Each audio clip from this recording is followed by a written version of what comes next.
Hello, nerds watching all over the internet. It is Thursday night, May 15th, and we're here for another exciting live edition of Wrestle Rewind. That's right, folks, another Thursday night to talk about all the cool things happening in the world of pro wrestling. I'm talking matches, segments, OMG moments, title changes, returning icons, special guests, musical guests, and more. And I'm your host, Jose Casabona. I am also the host, founder, executive producer, and content manager of this channel. And on behalf of all of us, we appreciate all of you tuning in tonight. And joined behind the camera is the host of the Black Files, my tag partner for Wrestle Rewind, the man who puts in the hours behind all the videos on this channel every single week. Weighing in at 40 stone, Mr. Juan Arouse. You don't know what 40 stone translates into?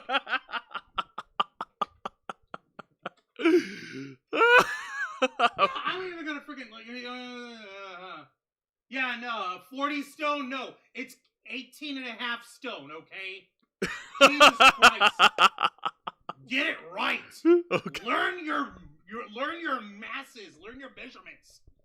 Well, listen. Think of that fine introduction as a don't you ever forget the mister. Well, it's not my fault. I had a crappy math teacher. That's what you get for majoring in art in school. Oh, wait, you didn't even major in art. Never mind. Ouch. All right.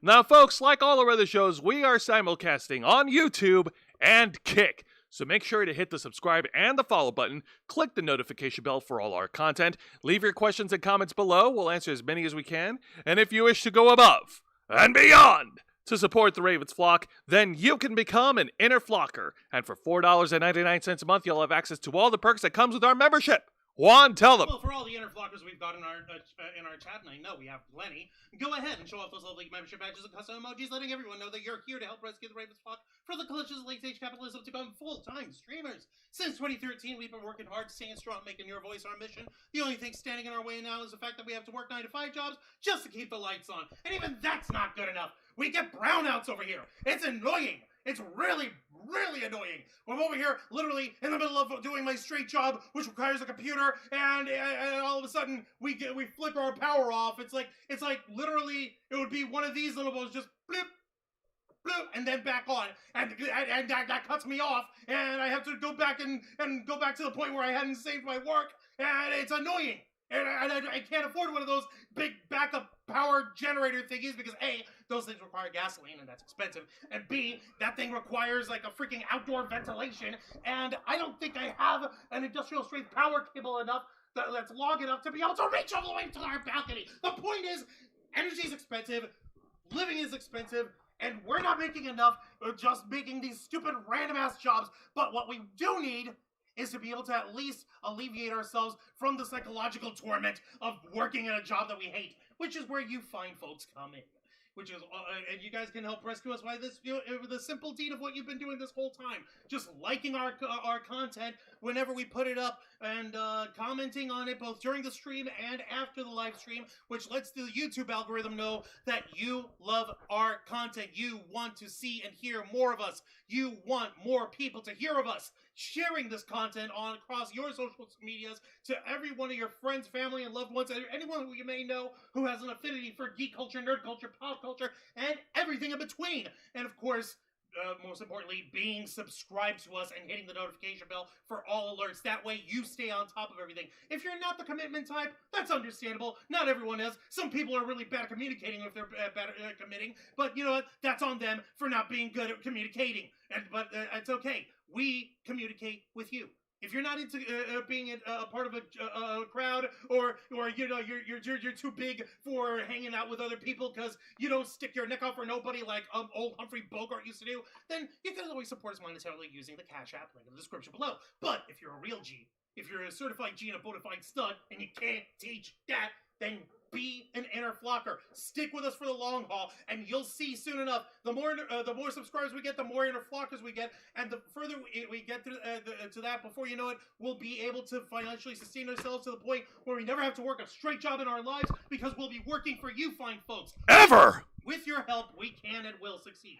You also get access to members first and members only content, a special discount to our merch store, link in the description below. And you also get access to us, the Ravens Flock, your favorite motley crew of nerds, here to make your voice our mission by providing us your thoughts, your input, your feedback, and your ideas to better shape the future of this channel to suit your tastes and needs. Hey, up in the chat, I see Vicente Guerrero, Mr. Quake, Christopher Justice, yay! Yeet! And of course, Nikki Bella holding it down on the mod side. We appreciate every single one of you joining us here tonight. But pray tell, Jose, what is it exactly that we do here on Wrestle Rewind? Well, here on Wrestle Rewind, we review 3 of the most exciting pro wrestling programs in North America today: WWE's NXT, AEW Dynamite, and TNA Impact. And no, this is not an exaggeration. I am not hallucinating. I do mean this, and I will back it up when I say that right now, a WWE NXT product is hot. Again! Feeling hot. Almost as hot as like the 90-degree asshat weather out there.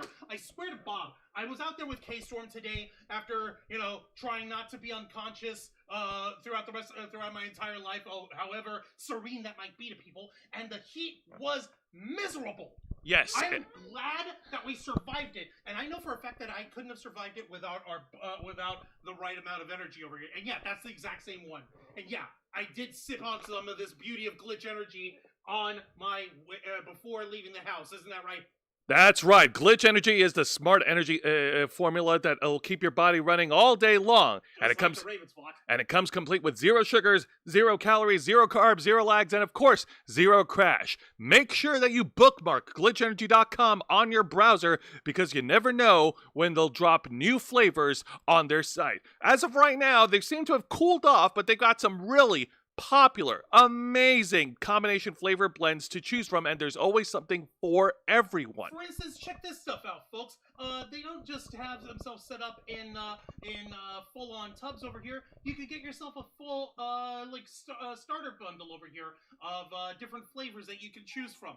And Glitch Energy will send this out to you. It's 15 different flavors if you want to go ham like that. Hey, the Pro Pack. And what they'll do is that you actually get 3 of 5 of different flavors here, and each one of those envelopes is a full serving for you to mix into your water or favorite beverage.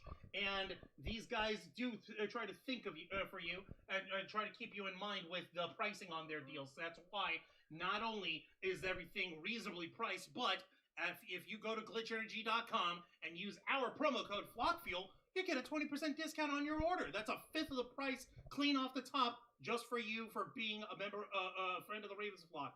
That is correct. And speaking of pricing, even for those who are just running on short change, don't worry because Glitch Energy's got you covered. They actually set up a payment plan with you so that you can work off the payments for the Glitch Energy products that you purchase. Well, for some products over here. For some products, yes. If I'm not mistaken, primarily it's for the actual full tubs where you can actually pay the price off in 4 separate payments rather than all in one shot, and you'll still get the discount, so you're still saving money. Precisely. Let's actually even show the folks over here. That way they can see for themselves. Where did it go? Where'd it go? It was. Oh yeah, here we go. There it is. Yeah, there it is, right there on the website. And one of the products, the Bunny Berry Oasis, if you look as an example, if you look under the price, there is, it says right there, 4 interest-free payments of $8.74 with Cash App after. With Afterpay. Sorry, whenever I see that logo, I usually associate it. You see the green dollar sign, you think Cash App. Yeah, I understand. I see. Oh, it is Cash App after. My mistake. Oh! Wait, it's because they're the same brand. Okay. Yeah. Excuse me. I just thought they were using it generically. It didn't occur to me. No, it's okay, man. Yeah, but I'm over here using our Cash App to promote. Go fucking figure. That just shows you where my brain's at. No, it's okay. But yes, they have Glitch Energy is awesome. They're friendly. They'll be able to work with you. And like Juan says, if you go to glitchenergy.com and use our promo code FlockFuel, you'll receive a 20% discount on your order. So don't delay. Go to glitchenergy.com. It's summertime. It's a scorcher out there. Go to glitchenergy.com. Use our promo code Glitch. Get your Glitch tub now. We want to once again thank Glitch Energy for partnering with the Ravens Flock. Dang, I fumbled up a little. I was on a roll promoting it last night. I know you were doing so well too. Shit. What do you call? We noticed over here Sabu has passed away, and at the young age of 60. Jesus Christ. And I know, and it sucks because Sabu is definitely one of the defining hardcore legends in the industry. And Haley Ray Stout joined us for a little bit over here. Haley Ray, welcome to Wrestle Rewind. We appreciate you being here. Now, folks, stick around for the rest of the review. We are going to talk about Sabu in a little bit later.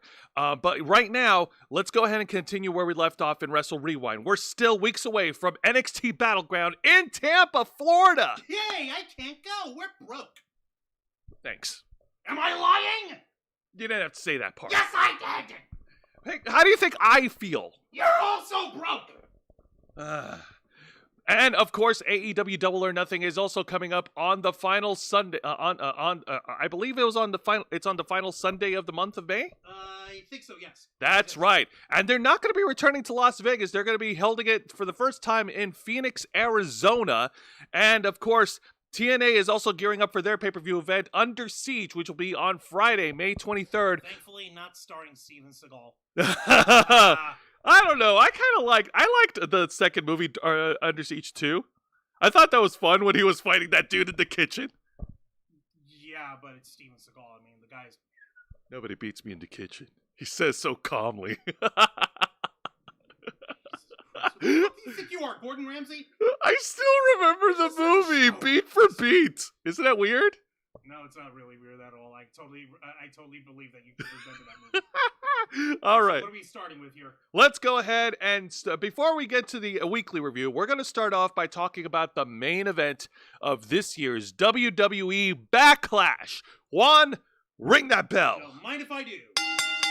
This year's Backlash takes place over in the Gateway State, specifically in the Gateway City in St. Louis, Missouri, the hometown of a certain apex predator, a certain 14-time world champion, a tattooed legend killer. Surely that means that he's going to be winning the WWE Championship, right? So this is the undisputed WWE Championship match as the 17-time world champion John Cena defends his title against his longtime rival in the Generation of Ruthless Aggression era, Randy Orton. Yay! So they're both admitting they're a little over the hill, but they're both willing to get their game on. And John Cena's still trying to make this all about how everyone's mistreated him and doesn't love him and doesn't respect him and doesn't care about him.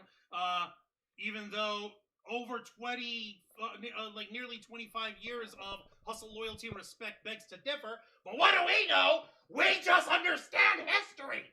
Now, first of all, I did keep count. This will be the 25th time that these guys face off in a wrestling ring in WWE history. What? I counted. No fucking way. 25 times. Bullshit. Not bullshit. I honestly would have thought it would have been more. And I'm not only counting pay-per-view events, I'm also counting matches that they had on TV. All right, just remember, house shows are non-canon, so no, we're not going to know those matches. No, of course Vicente was saying here earlier, I almost feel bad about not watching NXT as much last month since Jose and Juancho say it's actually really good. Especially with last week's news of all the folks that were being booted, including Cora Jade. Yeah. Who else was booted from the NXT brand? Yeah, the annual mass releases didn't look. They were unkind. Very unkind. Under Siege 1. Under Siege 1 and 2 were both fun action movies. Now Seagal turns up at the TNA pay-per-view. Would be funny looking at how out of shape Seagal is today. Oh, God, no. Ha! Christopher just said, no yeet. But yes, this will be the 25th time they square off. And I'm going to be really honest with you. I don't think that John Cena's heel turn is working right now. I'm not convinced that John Cena is a bad guy because he's not doing a bunch of things that guys would do. No, he's not doing the bad guy heel shit. He's doing the I don't care about you people. I'm doing this for myself shit. Big difference. You gotta learn how to split how to tell the stuff apart. Hi, K Storm. Hi. I agree.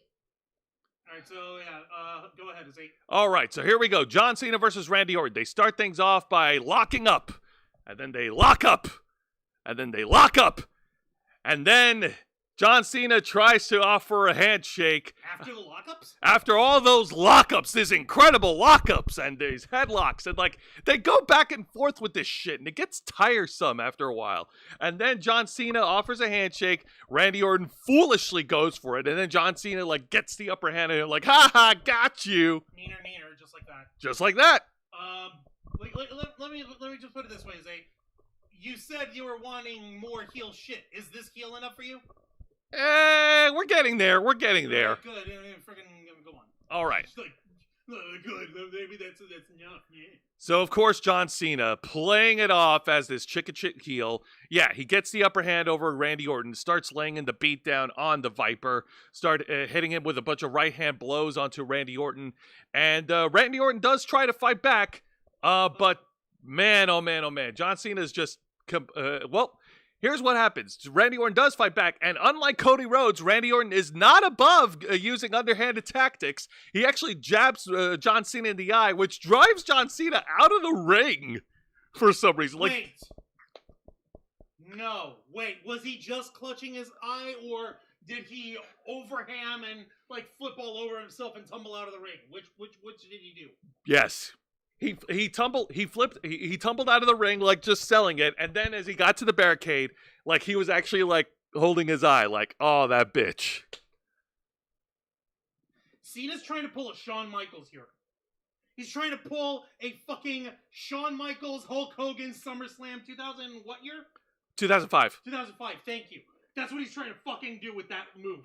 Yeah. That's the I'm overselling to make your shit look comically ridiculous and ridicule you as much as possible, or at the very least, that's how that feels. The way you're describing it, Izzy. Yeah, no, and like I said, Randy Orton is not above this shit. After all, he learned from the dirtiest player in the game. the Nature Boy, Ric Flair. You'd think at this point Randy had learned to start gigging himself 5 minutes into the match, but I guess he didn't pick up that lesson. Well, no, because because unlike Ric Flair, Randy Orton hasn't lost all his marbles, despite having voices in his head. Randy Orton wings. Oh God! All right. For wings instead of fucking chicken wings, viper wings. How's that? Is that? Do you think he'd fucking do that? That is so weird. Yeah, so John Cena lays on to more right-hand blows onto Randy Orton over at the corner. The fans are booing the hell out of John Cena. And because in wrestling, turnabout is fair play, Randy Orton turns the tables on Cena and lays in 15 punches with the crowd of St. Louis chanting along. Yay, hometown hero is going to win. Yay. This isn't going to end horribly. And then, of course, we get the hallmark spots here. John Cena goes for his 5 moves of doom. Shoulder block, throwback slam. He tries to go for the 5-knuckle he goes for the 5-knuckle shuffle. And then Randy Orton, he hits his 5 moves of doom. Clothesline, snap power, awesome power slam. And then the middle rope DDT? Yes, he does the middle rope DDT. Go ahead and show that. Yeah. Hey. Yeah. Both John Cena and Randy Orton are hitting all the cool spots here. All the classic hits. All the classic hits. And then, of course, later in the match, John Cena hits one out of, I'm thinking maybe 3 attitude adjustments in the middle of the ring, only for Randy Orton to kick out after 2. Ha! Yes. Sorry, Johnny boy, you're going to need to up your game, because, while John Cena has been out Hollywooding, Randy Orton's been in the dirt of it all, so yeah. Yeah. And we see the star-spangled butt cheek on John Cena. Yeah, we did see that. All right. So as we continue the action, Randy Orton lays in an RKO from out of nowhere. Dude. But was only able to get a 2 count from John Cena. There was also a spot, I wish there was a picture of it, where John Cena tried to go for the attitude adjustment, but in midair, Randy Orton was able to reverse it, and both men were down. It was like a combination, it was an attitude KO. How? It's weird, man. Wrestling is weird with John Cena. Well, actually, wait. Yeah, no, I see how it works.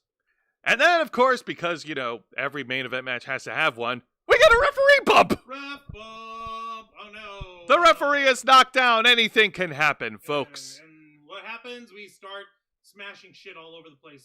Wow, the referee got bumped the fuck off. I mean, look at the poor fucker. He's all the way down here. How do you go from all the way down here to the, from all the way down here, considering that he was... I can explain what happened. After these 2 guys take the fight over at ringside, John Cena, I'm trying to remember it. I think it was either accidental or not on purpose, but the referee was collided headfirst onto the steel steps. And then Randy Orton was able to reverse it and hit the attitude adjustment through the announce table. He fucking AA'd Cena. But he didn't stop there. Oh. As he continued the fight, Randy Orton pulls out a table from under the ring and hits another AA on Cena through the table. It's because, buddy, one table isn't enough for your sorry ass. Screw you, pal. Also, you'll appreciate this, Juan. Yeah. I don't have a picture of it, but after that spot, Randy Orton tries to drink one of the Prime Energy bottles. He drinks it, and he gives that disgusted look like, no way, no thank you. Yeah, I know. I've seen the little gif of it. He took a glug of it, whizzed his fucking face, fucking capped it, handed it back to the random guy he snatched it from. I was like, ugh, terrible. Yeah, sorry, Paul. You're not going to get that Randy Orton endorsement. Fuck you, Logan Paul. This is also a casual reminder that the Ravens Flock is proudly partnered with Glitch Energy. Use our promo code FlockFuel to receive 20% discount on your order. Go to glitchenergy.com. Get your glitch now. And Glitch also has hydration formulas too under the Glitch Revive line, folks. So definitely. I was waiting to do that. But mostly, fuck you, Logan Paul. Well, yes, of course. All right, so let's continue on because I'm having fun with this shit. Cool.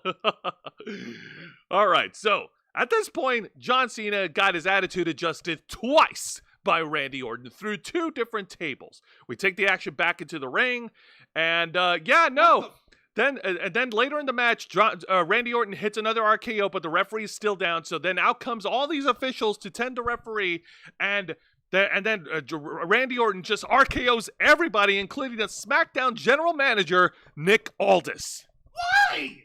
Apparently, these two have been beefing because Randy Orton has been RKOing people from out of nowhere, and Nick Aldis keeps slapping him with fines for that. Like, wait. But that was from like a year and a half ago. Oh, wait, no, Randy's back and everything. Okay. Yeah, no, because I'm over here. Forgetting. Like, wait, Randy Orton had been out of action for a while. So what? He just gets back on his bullshit. Yeah. The moment he came back to SmackDown. Wow. So, Haley Ray Stout. So I'm playing Dragon's Dogma, and my character is a depressed zombie who yeeted. Yeet. Oh my god. That's so cool. We're gonna need to have to take a proper look at that game sometime, because if we're actually down with trying out these other games in the future for Los Amigos play, we're gonna have to actually brush up on it. Yeah, I know, right? All right, now, as we get to the match finish, Randy Orton looked like he was about to hit the running punt kick to knock John Cena out, but then he was stopped by R-Truth? And then R-Truth pays for his troubles with an RKO.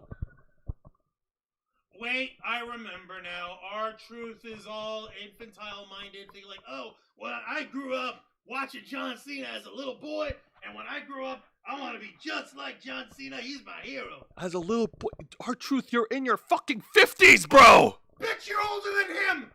What the fuck? If anything, he should be looking up to you when he was a kid.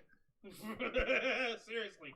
No, but like, yeah, no, we get it. It's the thing of like, oh, R-Truth is so innocent and dumb and silly and fucking always goofing around and like, oh, and yeah, now he's now he's Eugening over here for fucking John Cena. Great.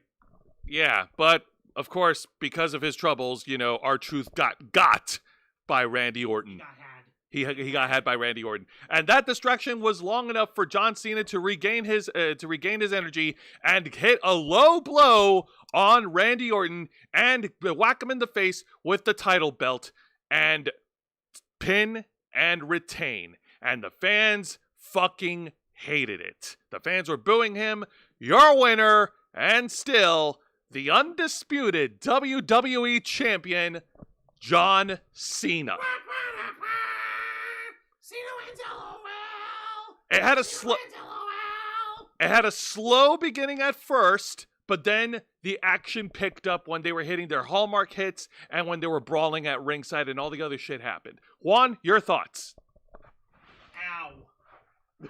I can tell the story that they're telling, but at the end of the day, it still feels like weird and shit. And I don't understand why R-Truth still puts up with nonsense like this from people who mistreat him. What the fuck? Oh, so go ahead, press conference. Speaking of nonsense for people who mistreat him, like I actually saw John Cena in the post-show press conference. He was about to answer a question. He was interrupted by R-Truth, and R-Truth paid for his troubles when John Cena AA'd him through the conference table. And then fucking said no more questions. Yeah, pretty much. His name is Clive, and he's sad as fuck. Oh my god, no. Also, who yeeted his pawn? Oh fuck. Oh man. Damn. God dang it! Why would you do that to Clive? And we may or may not get John Cena versus R-Truth for the undisputed WWE Championship. Maybe. What? That's a big John Cena 5-knuckle shuffle-sized maybe. Fucking what? Like, okay, I get it, yes, but also what? I don't know, man. Like I said, I'm having a hard time getting into the heel turn of John Cena. I get what you're trying to tell me, Juan. This is the I don't give a shit heel, but he's still got to do something, you know, to add life to this heel turn, you know? Yeah, true. Like, as Vicente's over here saying, at least Cena got his heat at the end. Some other YouTubers say he had too many ref bumps. There were 2 ref bumps. Yeah, no, there was only 2, right? Yeah, there were 2 ref bumps. My bad. That was my bad. There was a second ref bump, and then that's when the referees and officials came down, and Randy Orton handed everyone an RKO on a platter. Like, that's not really that many. It's literally like the 1 ref bump, and he's trying to call for it, and then boom, the ref gets knocked down an additional time. That's only 1 more ref bump than a 1. I won't spoil the game since you haven't played the game yet. Thank you, Haley Ray Stat. I appreciate it. That, Haley Ray. Much love. Nah. But the point is, John Cena is still the champion. He had his final match with him and Randy Orton have collided for the last time. And, well, we'll see where heel Cena goes from here as we continue the 2025 with the year of Cena. Oh my god, how is we gonna deal with it now with Cena's reign of indifference? It's not even evil or terror, it's just indifference. It's just indifference. I don't get it. And no, Jose, you get, like, that's the point. The indifference is the point. That is how he's making you hate him, by not giving a fuck about you, by not giving a fuck about what he's doing, by trying to sap the joy and life and love and fun out of everything. That's the evil genius behind heel Cena. Unless you're a 5-year-old giving him the finger on SmackDown. It's like, oh, great, fantastic. That just shows that you have a horrible father and that you have horrible values. How dare you? You're all terrible, toxic people. I like how Randy Orton was giving him advice, like saying, like, dude, you got to settle down and have some kids. I don't know. Juan, as a parent, would you agree with Randy Orton? No comment. Okay. All right. Well, let's go ahead and put Backlash to the side right now, and let's talk about this week's edition of WWE's NXT. All right, so how are we starting this week off, Jose? We are starting this off with an in-ring promo segment from Miles Bourne of the No Quarter Catch crew. Last week on NXT, Miles... Why has he got an LFG mic flag? Okay, first of all, I don't know. Secondly, Miles Bourne won a Battle Royal last week to become the #1 contender for the NXT Championship at Battleground. Miles Bourne got on the mic. He spoke very proudly, cut a really good babyface promo. He admitted, he opened up to the crowd by saying that he is partially deaf in one ear, and the deafness does affect his speech. He's not able to talk in proper proper English like you and I are. I understand. Yeah. Okay. And as in he has a speech impediment on account of him having a hearing disability. I understand that. Yeah. Like that's actually not uncommon. That's not uncommon. He did address that, but he also said that that it's a challenge that he's overcome, and he's going to overcome another challenge at Battleground, and he wants to be recognized and rewarded for his ability and not his disability. I mean, yeah. Who wants to be like? It's almost as if like, okay, at the risk of bringing this up because it happened literally last night. By the way, folks, last night on AEW Dynamite, we had a match between who was it against? Ricochet and Zach Allen. Ricochet and the one-legged wonder, a blast from the past, Zach Gowen. As you guys may or may not remember him, the one-legged superstar wrestler. Well, the fact that he's able to wrestle one-legged in an athletic and an exciting way is incredible. The fact of the matter remains, he should not be judged and rewarded just for being disabled. And the same is going for Miles Bourne, which is perfectly fine. And it'd be the same as if somebody trying to wrestle blind. It would be insane, and you don't want to. And you don't want to come off as if you're just giving it to somebody just because. No, of course, and he acknowledges that, and it's such a great promo, and it's amazing to hear. You jumped ahead, Juan. Yeah, no, I was about to say it's amazing to hear Miles Bourne's story. He started off with a kid who was struggling with his disability, and he trained hard and became a wrestler, and to showcase his incredible in-ring ability. From being disadvantaged to being help me out. No. We don't even need to go that much further anymore. He has a hearing disability. It doesn't let him speak all that clearly, but that doesn't mean he can't wrestle. Yeah, I know. And I was going to finish it off by saying it's another case of from undesirable to undeniable. Not really, but I get what you mean. All right, well, let's move on. Yeah, no, it's like that is not the same thing, because you were trying to use a Cody thing.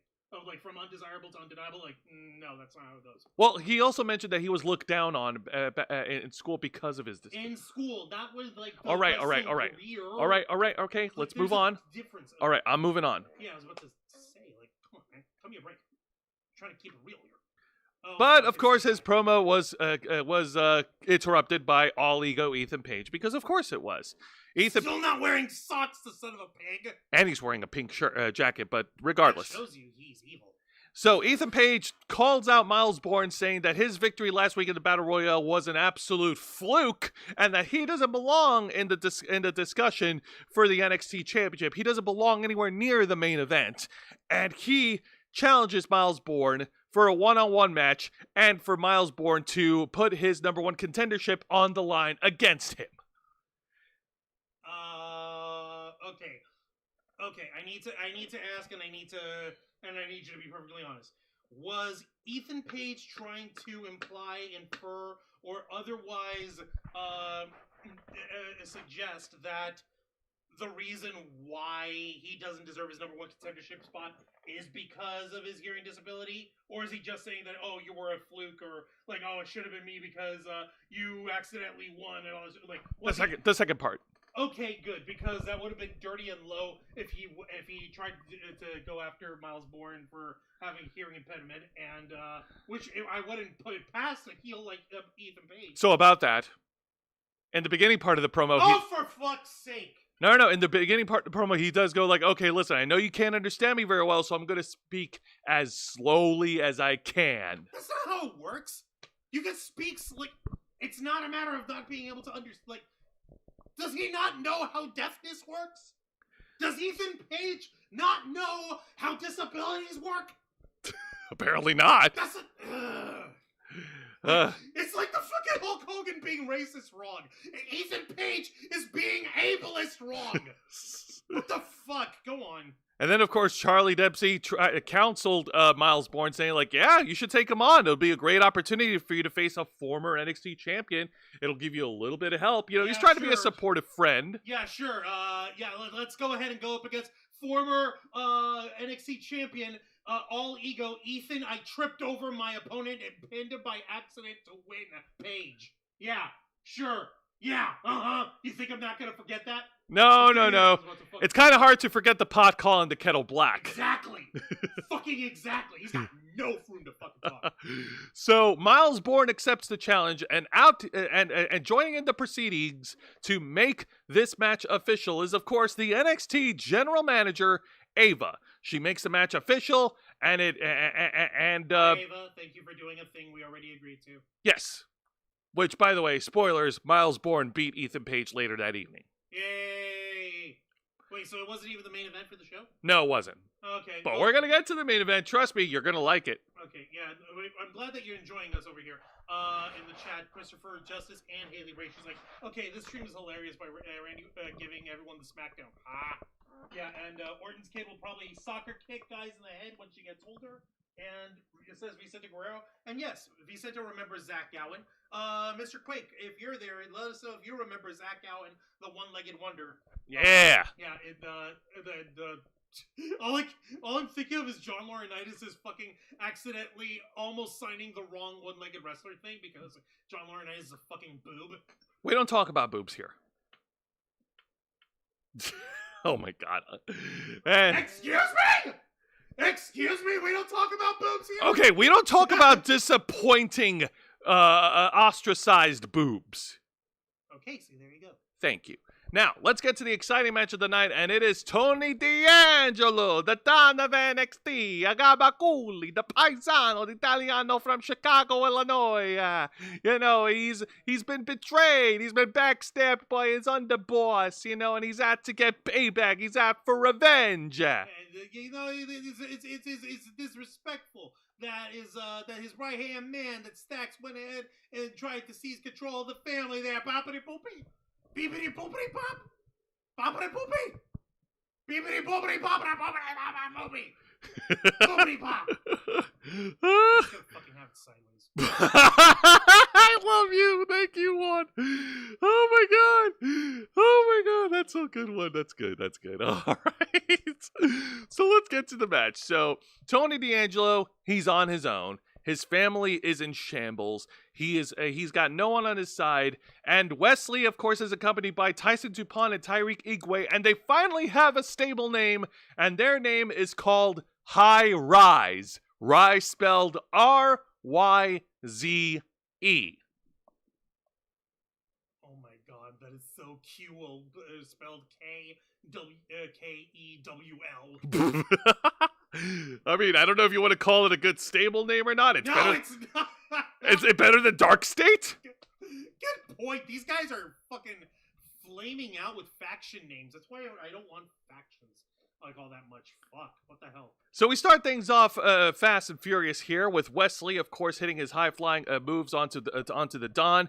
And the Don, of course, was having none of this crap. The Don's also fighting a numbers game because he's trying to keep the rest of High Rise from interfering during his match.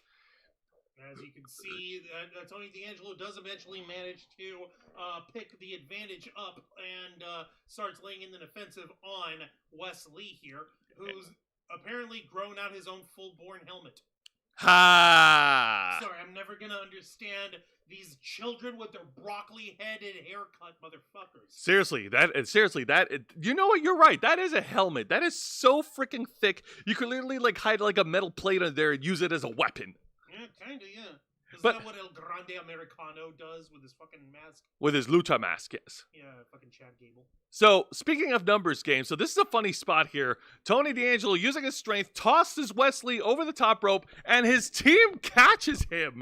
That is so cool. His team catches him. Instead of Wesley plopping around or being thrown at them and tumbles out of the way, it's more of a like, nope, oh, we got this guy, yay. Yeah, exactly. Like, clean release, haha. They catch him, and they thought everything was hunky-dory, but then Tony D'Angelo gets on the top rope and lays out a crossbody and knocks out everybody before they cut to commercial break. Like, well, that idea didn't work. I'll just use me. Wing. And then when we got back from commercial break, we got some trash talking from Wesley saying, "You're not the Don anymore, I'm the Don," and that made Tony D'Angelo red hot. And so he took that personally. As red as the marinara sauce on your Italian dish. Alright, so, and which results in what the fuck is it? In a series of tosses and suplexes to lay down this skinny fuck. That's Yep. what you get for being broccoli haired. Anyway. Yep. No, it's like, I see these fucking, like, Aiden Ross fucking, little dweeb children. What's the name of that other kid? The one who fucking crashed his Lambo in the middle of the rain. Fucking what do you call it? That's not even important. What's important is all these kids having the same stupid ass haircut and Wesley trying to chime in on that as if he was something different. Yeah, seriously, like, what are you guys trying to grow out chia heads? Just shut up.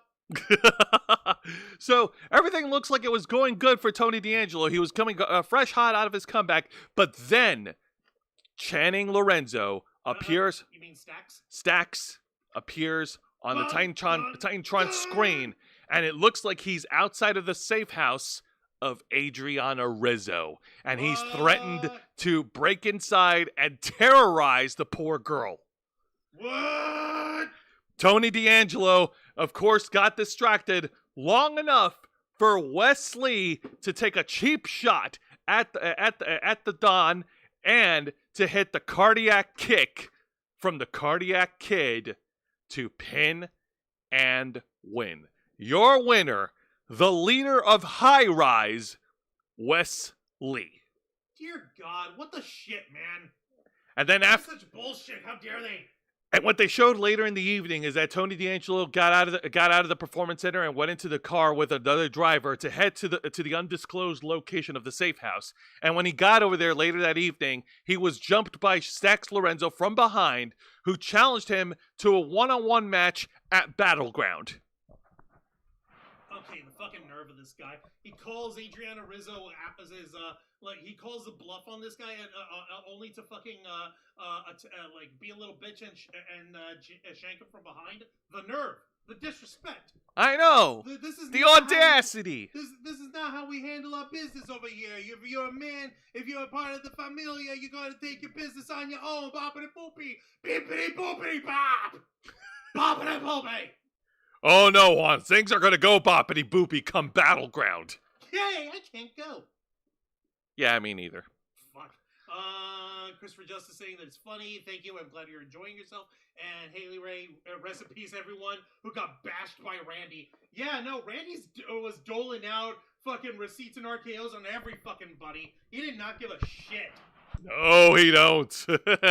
Come on, guys. This is the same Randy Orton who laid out Joe Hendry with an RKO in under 3 minutes. Speaking of RKO victims, you really did it. You actually did it here. You actually said it. I said his name. Say his name and he appears. I believe in Joe Hendry. Folks, the exciting segment goes to the official contract signing for Joe Hendry versus Trick Williams for the TNA World Title at Battleground. And they mean that. They make it a big deal. In this contract signing, first of all, it's done in closed doors at an office, moderated by Ava. It's not done in the ring, and they make such a big deal about it. They make such a big deal that this is going to be history-making because this will be the first time that a TNA championship will be defended in a WWE PLE. Yeah, no, like the last thing we had, wasn't it the Moose as the X Division champion with Obafemi? But that was on TV.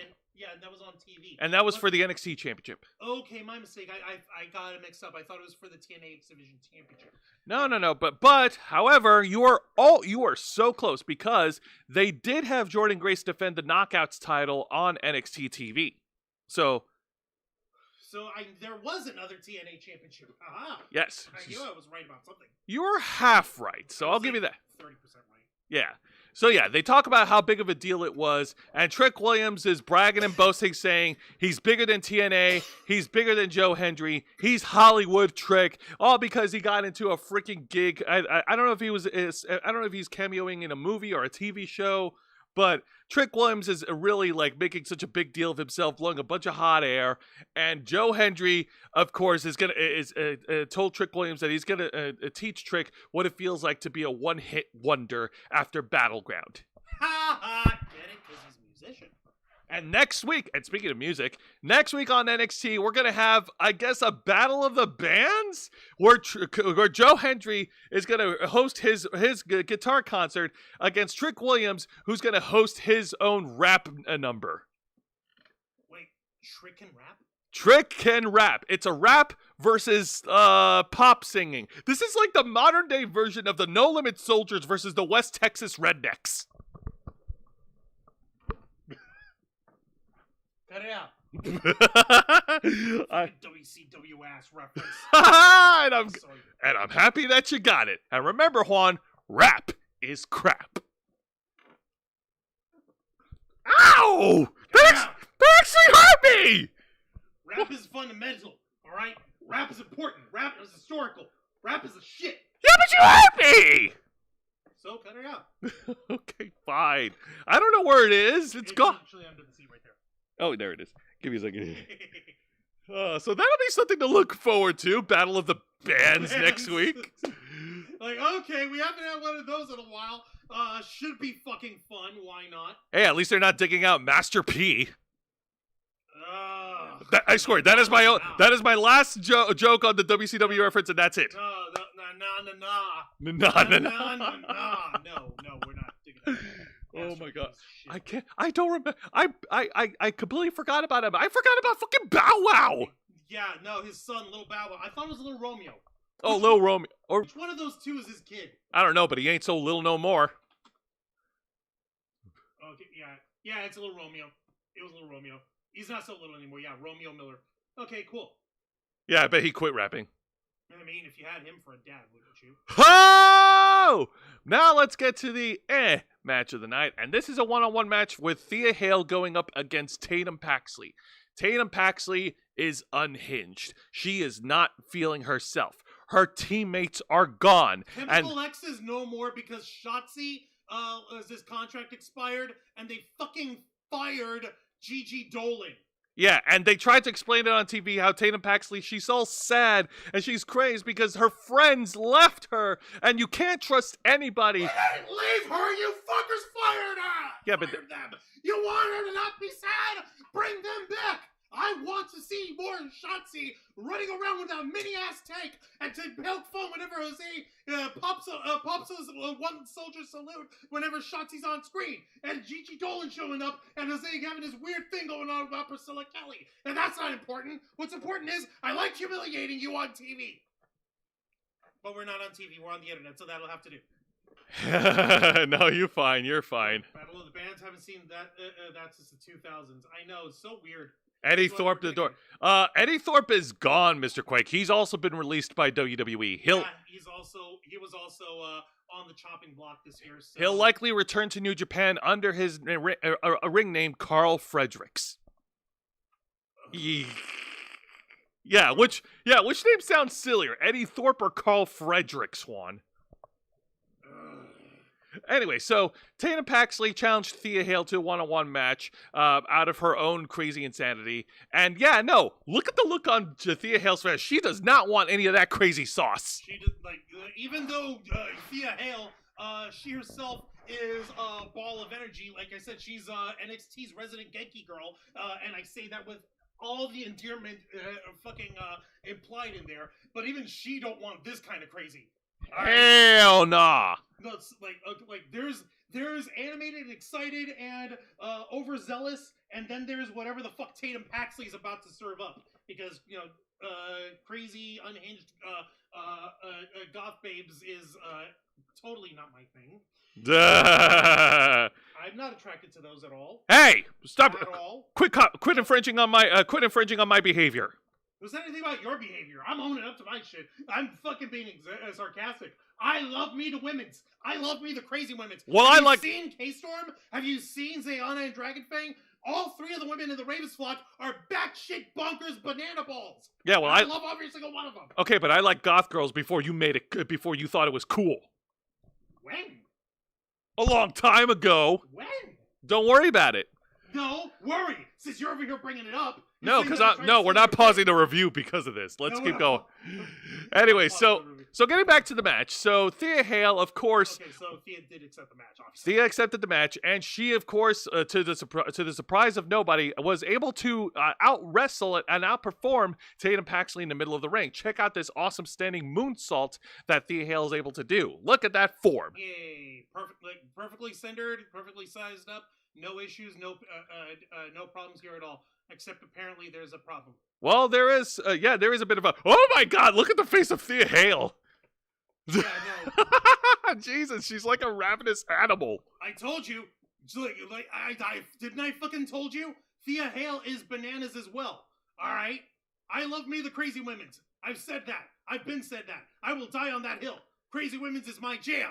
God damn. That is not just her locking in whatever hold she had Tatum Paxley in. The Kimura lock. Oh, yeah, exactly. You know, because Brock Lesnar's not around, so somebody has to take it up. No, it's like goth girls greater than muscle mommies? No, goth girl muscle mommies. Yes. Are the best thing. Why do you think everybody loves Rhea Ripley so much? Exactly. Goth girls and muscle mommies go hand in hand. Exactly. Like you don't want to segregate or force any sort of undue rivalry between these two when you could simply fuse them into one super ultra babe, i.e. Rhea fucking Ripley. But you also have to be careful because your craziness can cost you certain opportunities in the future. Much like how Tatum Paxley went a little too far in her craziness and got herself disqualified. How?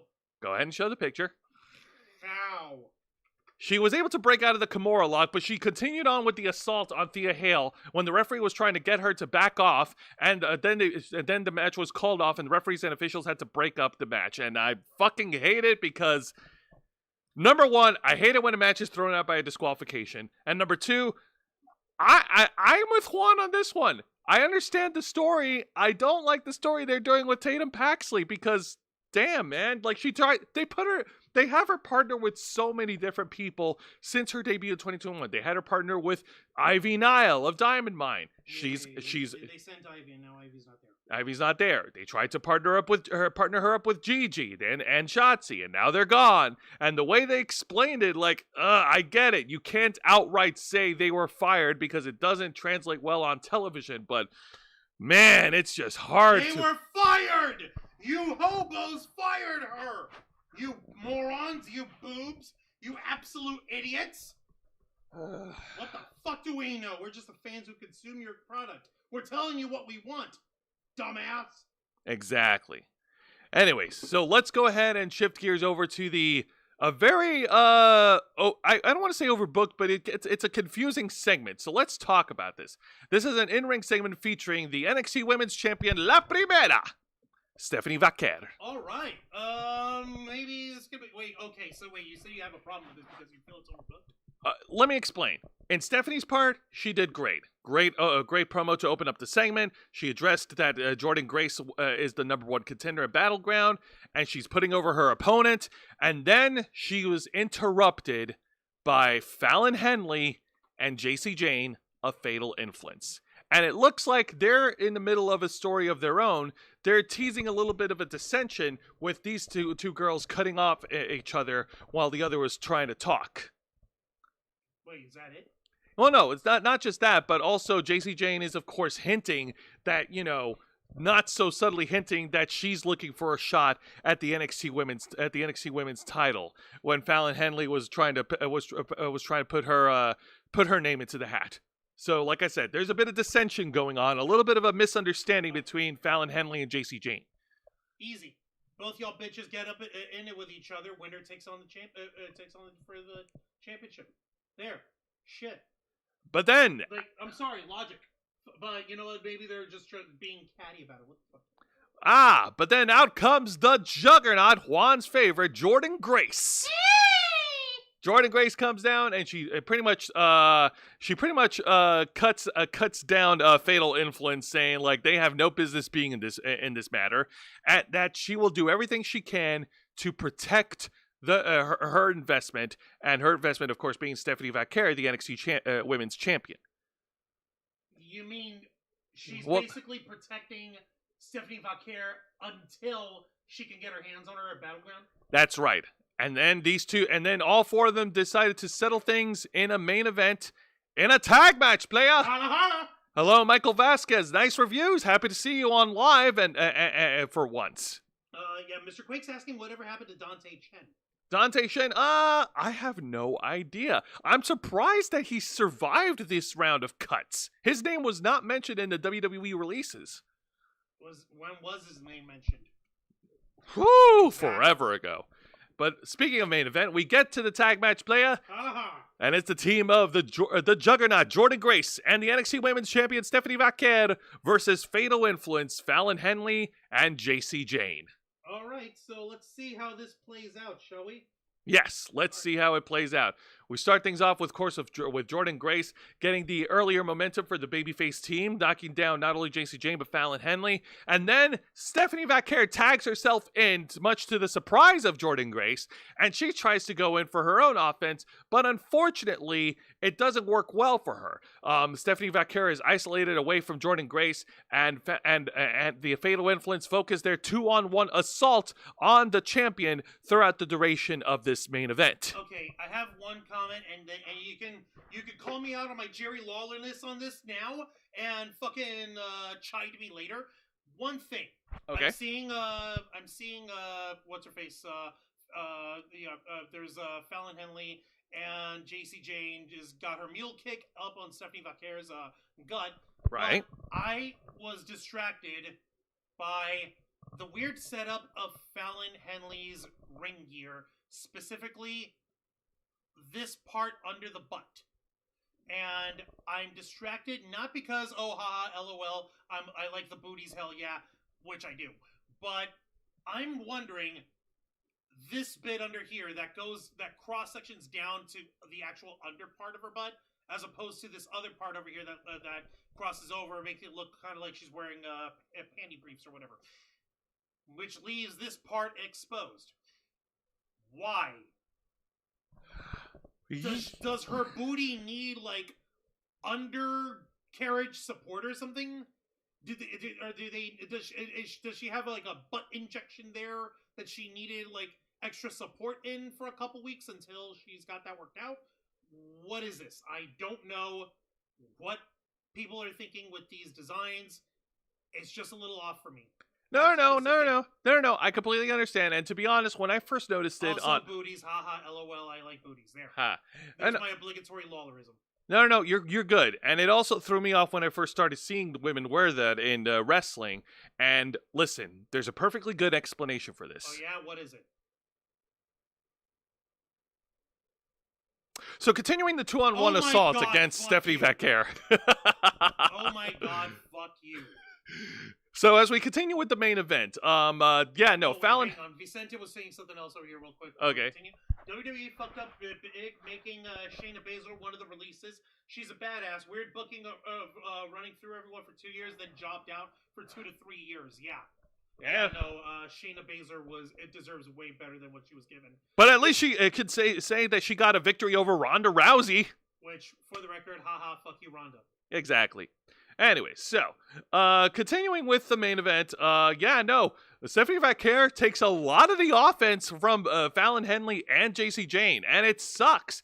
Any chance that Vaquer tries to get in for a tag for Jordan Grace, it gets cut off by these damn bitches. These dastardly heels, these conniving motherfuckers here in Fatal Influence.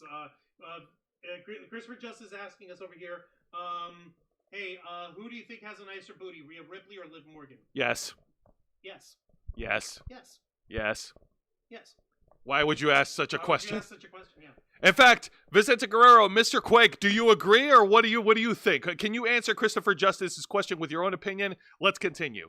Haley Ray was saying this reminds you of what Jessie did in the Final Fantasy VII remake. What? Wait, did she also have an under strap under her booty?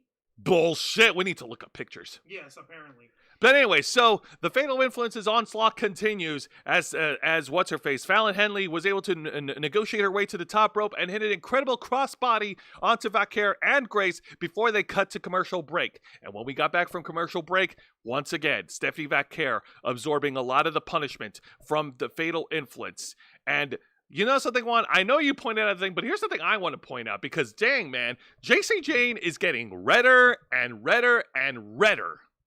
I don't know about you, but that looks weird. No, that actually can happen over like the course of the match. It's just a fucking overheating kind of fucking thing. I don't know, man. I've seen pictures of her like sunbathing out there, and I'm like, honey, how much more of a skeleton change? Oh, that's what you meant. I thought you meant like throughout the course of the match. Can a girl get a tan? Well, yeah, but like, how much more tan do you need before you become a red lobster? Well, she's got the complexion. She could rock it. What? A red lobster? I mean, insert crustacean joke here. But in actuality, no, she looks like she can handle it. Besides, it doesn't last for that long. I miss Toxic Attraction. Yeah, well, Mandy Rose apparently doesn't miss us. Okay, so Mr. Quake says Liv Morgan has a better booty. Okay. That's Mr. Quake's opinion. Okay. That's all right. All right, so getting back to it. So JC Jane and Fallon Henley look like they've got the match won. They've pretty much destroyed Stephanie Vaquer, but Vaquer was able to get a bit of a breather here. She gets the hot tag on Jordan Grace, and Jordan Grace destroys Fatal Influence. You see here laying out Fallon Henley with an incredible German suplex. Like, oh no, you're in trouble. You got the juggernaut, bitch. That's right. And then eventually, all four of the ladies started brawling in the ring. Go ahead.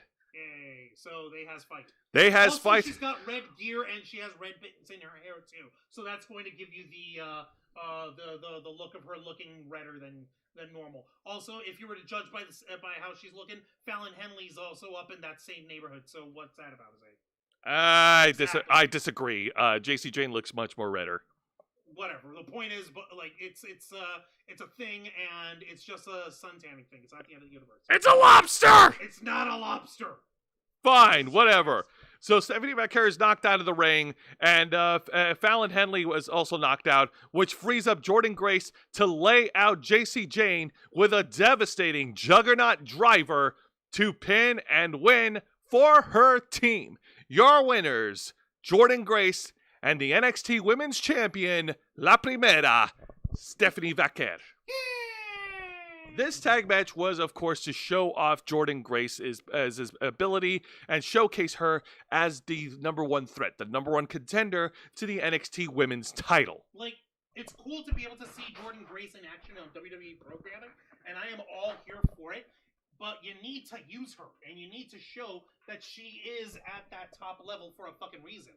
So this is perfectly situated as far as I'm concerned. Haley Ray was saying, okay, in Final Fantasy VII Remake, Jesse was kicking a guard the same way JC Jane was kicking earlier. Okay, I get what you mean. Right. Okay, so you weren't referring to those weird thingies that Juan mentioned. Yeah, the mule kick, that's what she's referring to. Oh, okay, my bad. Okay, I get it. So JC Jane is becoming a red fucking hell, Vicente. Yeah, even he notices. Wow, the nerve of you guys. So uncultured. Whatever, man. Anyway, so now let's go into this week's edition of AEW Dynamite. Let the fuse hit the boom, Dynamite! But it's not just any regular Dynamite. It is an annual TV special that has made its return on TBS on TBS programming. This week, this year, AEW hosts Beach Break in Chicago, Illinois. Because when you think beaches, you think Chicago. Why? Please tell me every single AEW wrestler was brought into the arena in an armored truck. No. Okay, then please tell me that they at least had fucking support in their... It should be in there. I uploaded it. I'm looking. Okay. Oh, there it is. There we go. See, I'm allowed to fucking... No, I'm sorry, but AEW has become so lazy in their themes. Like for Beach Break, there's no beach balls, there's no imitation sand. You want that corny ass shit? You want more Bash at the Beach shit kind of stuff? You want them to do fucking like, St. Patrick's Day Slam or whatever? What next are we gonna have? Columbus Day, Crash? Quake by the lake. And just have whoever has Spaniard descent beat the shit out of everyone else? Wancho, Juan, NXT literally had the Great American Bash set up with the USA themed, with barbecue cookout themed stuff in their stage. I don't think they get to talk. Who said anything about bringing NXT into it? I think it's corny when they do it too. But why not? Like, if you're gonna do Beach Break, commit to the theme. Commit to the bit? Commit to the bit, yes! Well, it's fucking... Maximize your bit committing. It's not as if he's hard on cash for it. Ha! Anyway, so we open things up with a tag match, playa. Uh-huh. That's right, we open things up with the team of Will Ospreay, the Aerial Assassin, and Hangman Adam Page versus the team representing the Don Callis family, the Walking Weapon, Josh Alexander, and the Alpha, Konosuke Takeshita. Okay, Takeshita should have fucking been a solo superstar and been AEW World Champion twice by now. Instead, he's stuck with Don fucking Phallus. And Josh fucking Alexander, the Iron Man of TNA wrestling, and he's fucking wibbling around with Don fucking... I'm going to halt here. Okay? I don't know if you know what halt is. It's a self-recognition technique. Hey, hungry, angry, lonely, and tired. Alright? Okay. Alright? Okay. Fuck this guy! So, anyways. Yeah, no, fuck. God damn it, spring breaking. How fucking dare you? Hurting my heart here. All right, so the story is, of course, revolving around Hangman and Will Ospreay. These two guys are finalists in their own Heart tournament. They'll be facing off at Double or Nothing. Can they coexist? Bullshit. Mr. Quake was saying Will Ospreay is a John Wick guy. He fucking wishes. He fucking wishes. Listen, man, he can't lace up Keanu Reeves' shoes even in his worst films. Exactly.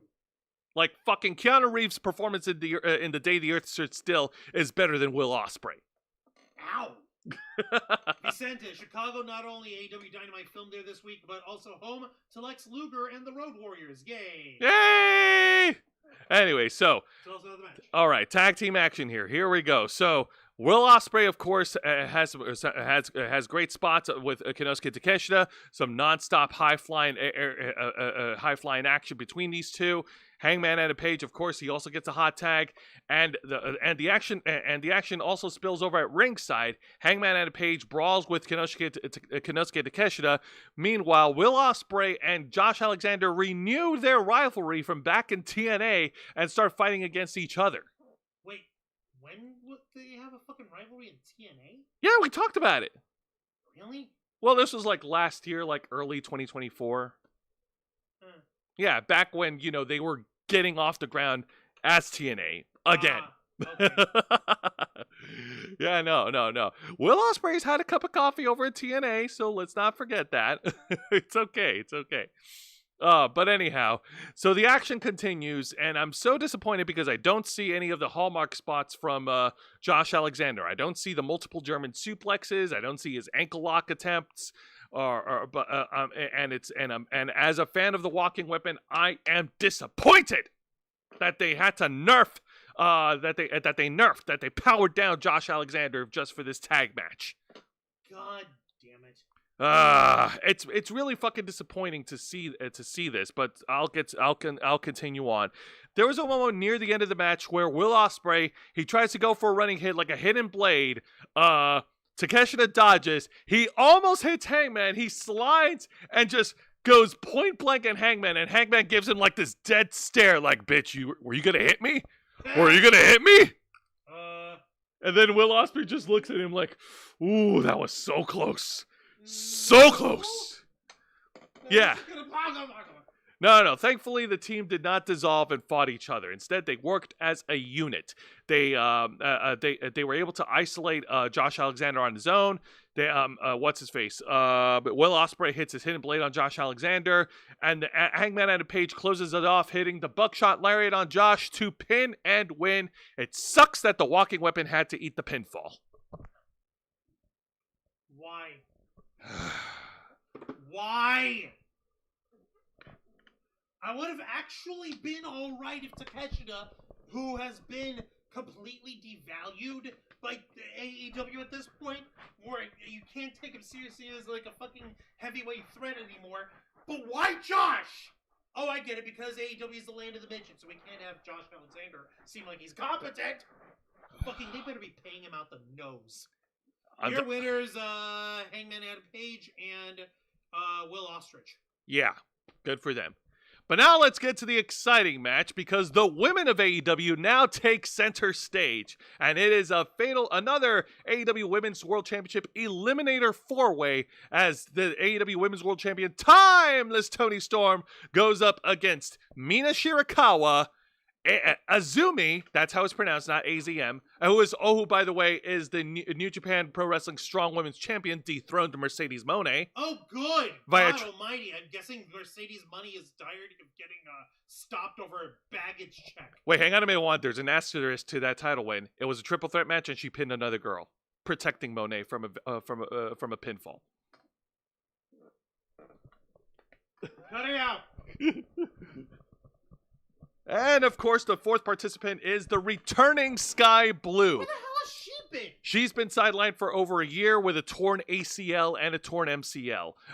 She's been out of action for over a year. She came back to an incredible pop from the Chicago crowd for their hometown gal, and she is amazing. She looks like she's got more ink on her body now. She's got more new tattoos. Yay. Like, she's still villainous and blue and shit, and then the bell rung, and they all squared off, and it was absolute fun and bonanza. Also, I want to point out that Mina Shirakawa debuted with a new, dumb entrance theme, which the fans did not like, and they ripped Tony Khan apart on Twitter for it, and Tony Khan had to cut damage control, and near the end of the match, like, he changed it back. Like, it's okay, guys, I changed it back. Like, he didn't apologize for it, but he changed it back. Like, he got... Okay, that was a mistake. I ain't doing that shit again. Yeah, Tony learned the hard way. Oh my god, what a fucking pussy, Jesus. Not only is he bad at his decisions, but he doesn't stick to them either. Also, wait a minute, that seems to imply that Tony Khan is handling the tech. Why is he doing this job when he has other people on staff to do this job? This guy is Tony Khan!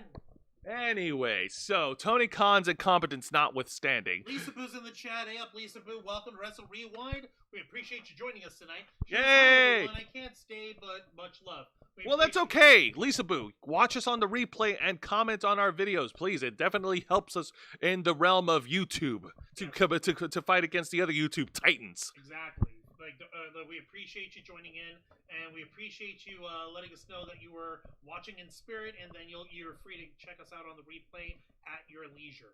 So all right, everyone got a chance to wrestle. Everyone got a chance to shine. how is Azumi in this? I don't know much about her. Explain her style. Let us know about that. I don't know much about Azumi either. This is my first time watching, and she's actually pretty good. She's a high flyer. She actually was able to hold off. She was wrestling Sky Blue during this encounter, while Toni Storm and Mina Shirakawa, they renewed their, I don't want to say rivalry, but they renewed their sort of romance. It's like thespian. It is HLA, as Bischoff would say. Oh God. But you know what? No, fucking no. Mina Shirakawa and Mariah May had that sapphic babes, girlfriends, and rivals and shit. That fucking relationship. They had that locked down back in fucking New Japan. Yeah. So like, what did Toni Storm inherit her rivalry with Mina Shirakawa? Well, no, it started off as like a love/friendship triangle between all three of them. Tony. Yeah, okay. Yes, you're right. Okay, now I remember.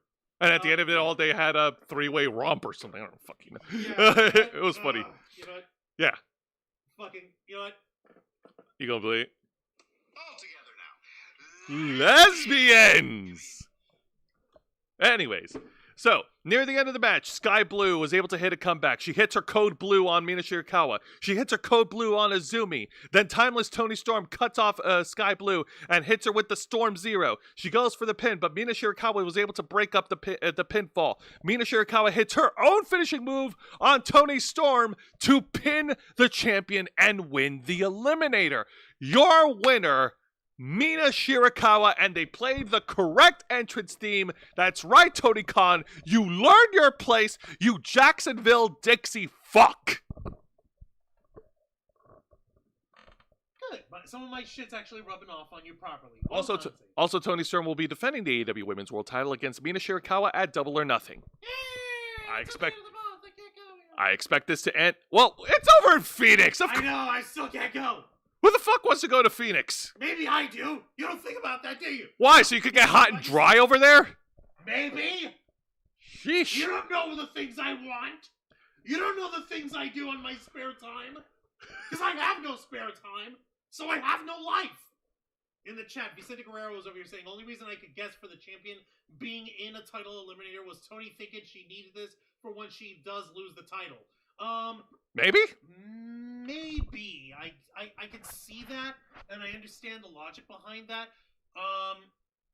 But at the same time, it's almost as if you're having half the match when you see who ends up losing the match on there. It's like, okay, Azumi and Sky Blue, highlighting Azumi because she's the new New Japan Strong Women's Championship champion. Even though New Japan is not AEW in any way, shape, or form, but they're partners. Yeah, they're about as partnered as as Bootstrap Bill and the senator's daughter, Silence of the Lambs, are partners. Yeah, sure.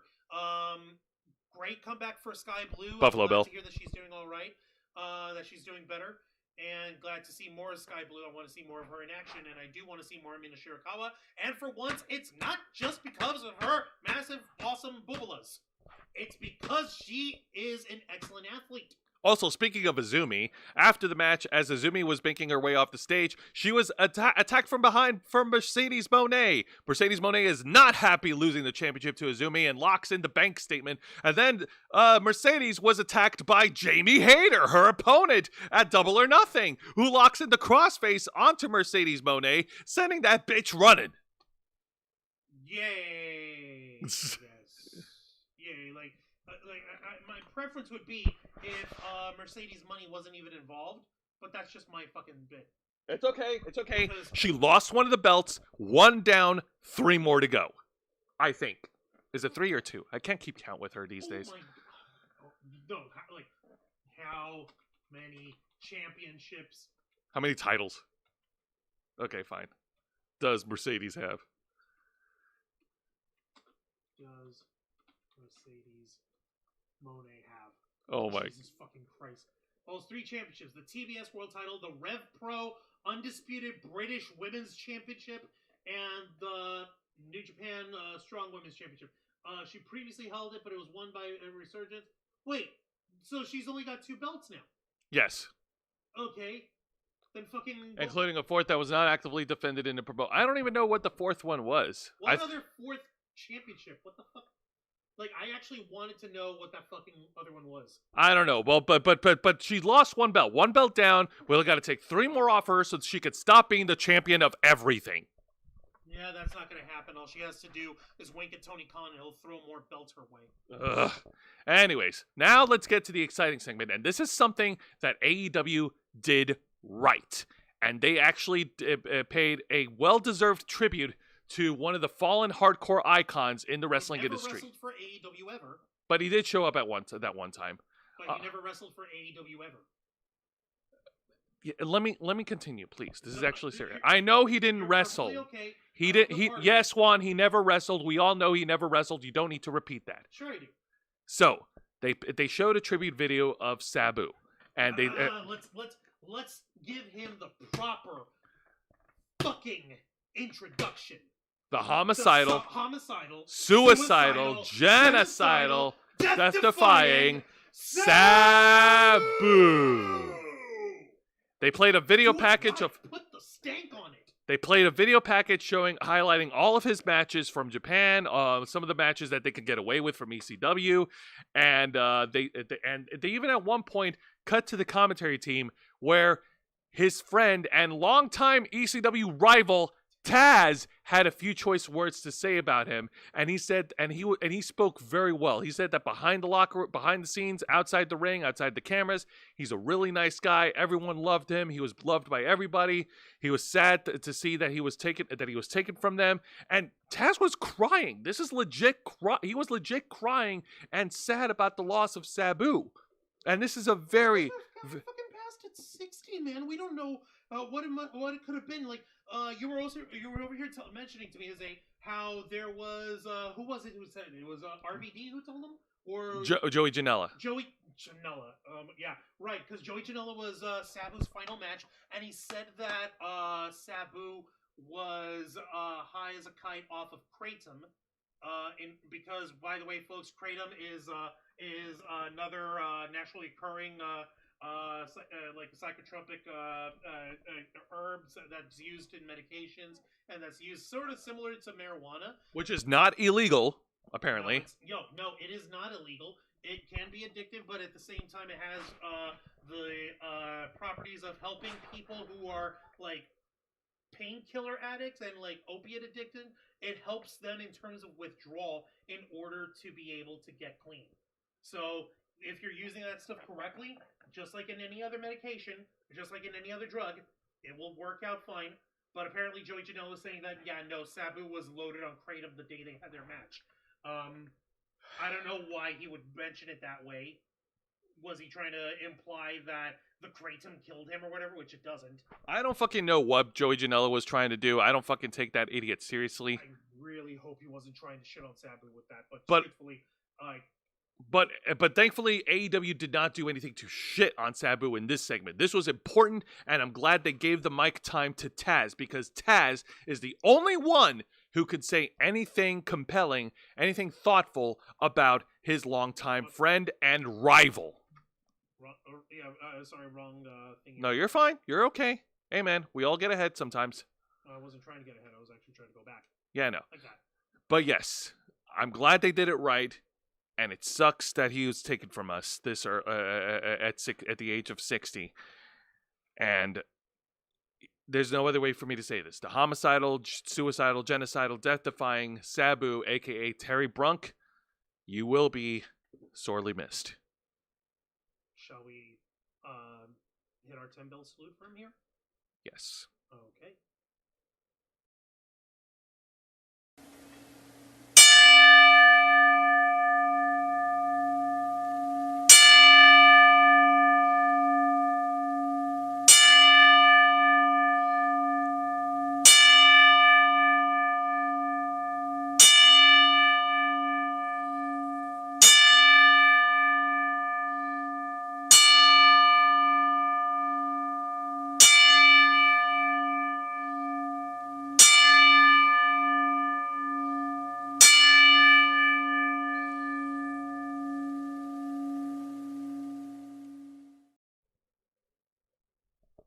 All right.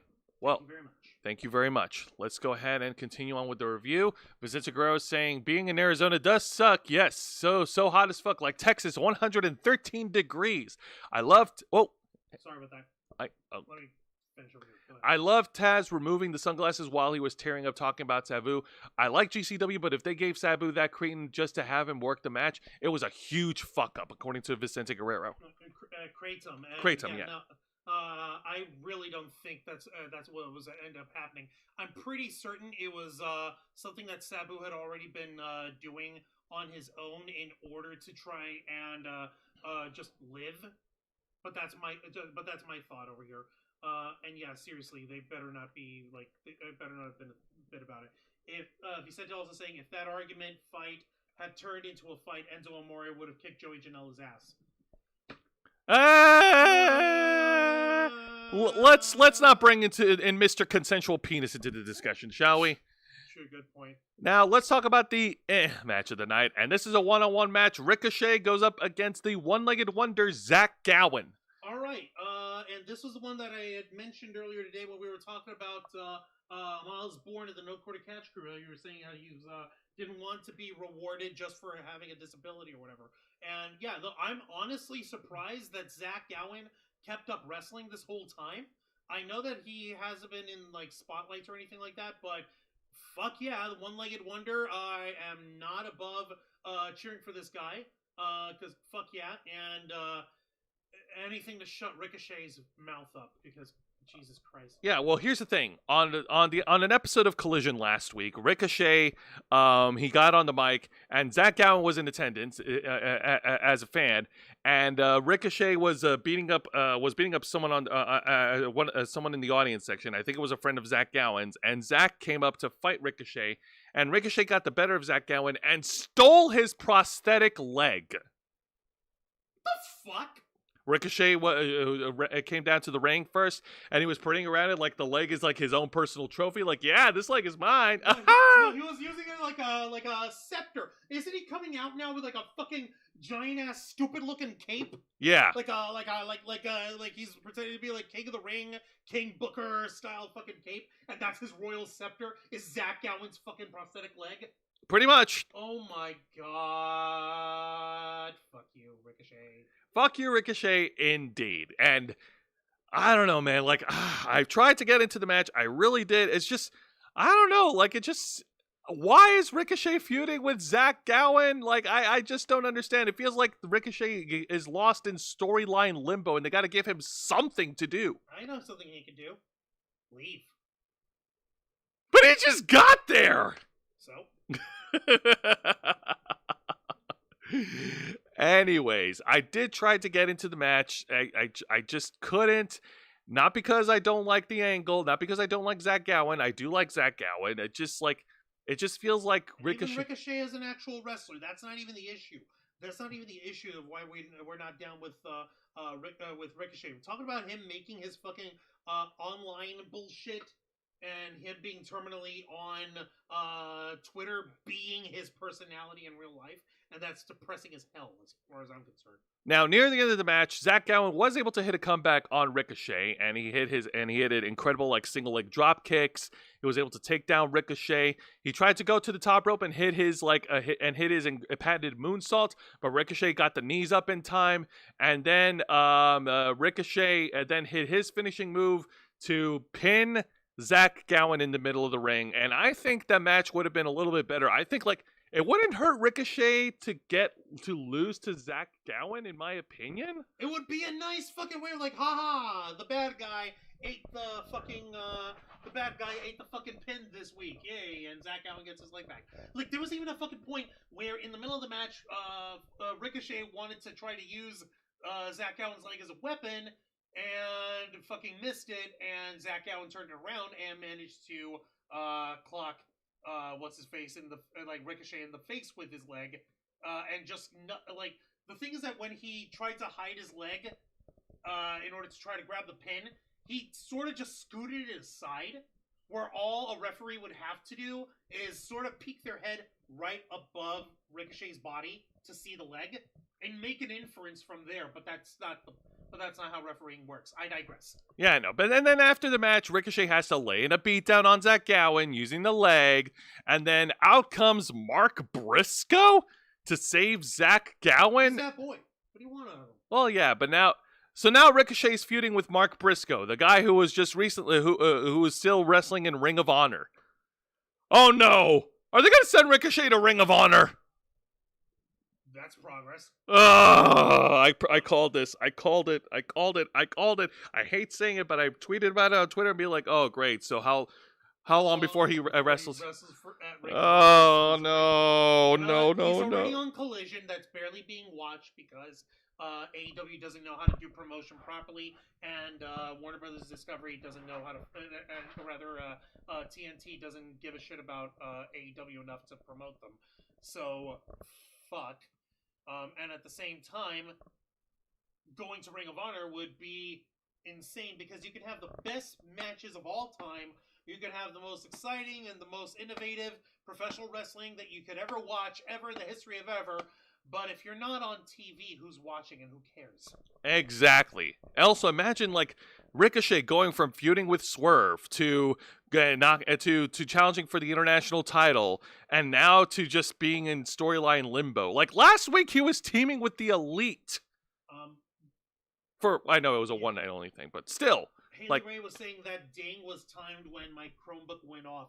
Oh, the 10-bell salute that we held for Sabu. Oh, god dang it, that is so effed. God dang it, that is so weird in the most like macabre way you can think of, but no, I dig it. Also, Visitor Guerrero said, random facts on prosthetic legs in wrestling. Ricochet said the leg is a trophy was a total copy of Eric Young doing that in TNA. Guys might have been named Chris Melendez. Why are we pushing Eric Young? I don't remember that being a thing, but okay, so they're copying old TNA. Perfect. Now you've got me, Chris Melendez, yes. Yeah, American professional wrestler. Yeah, and him, and yeah, okay, I get you.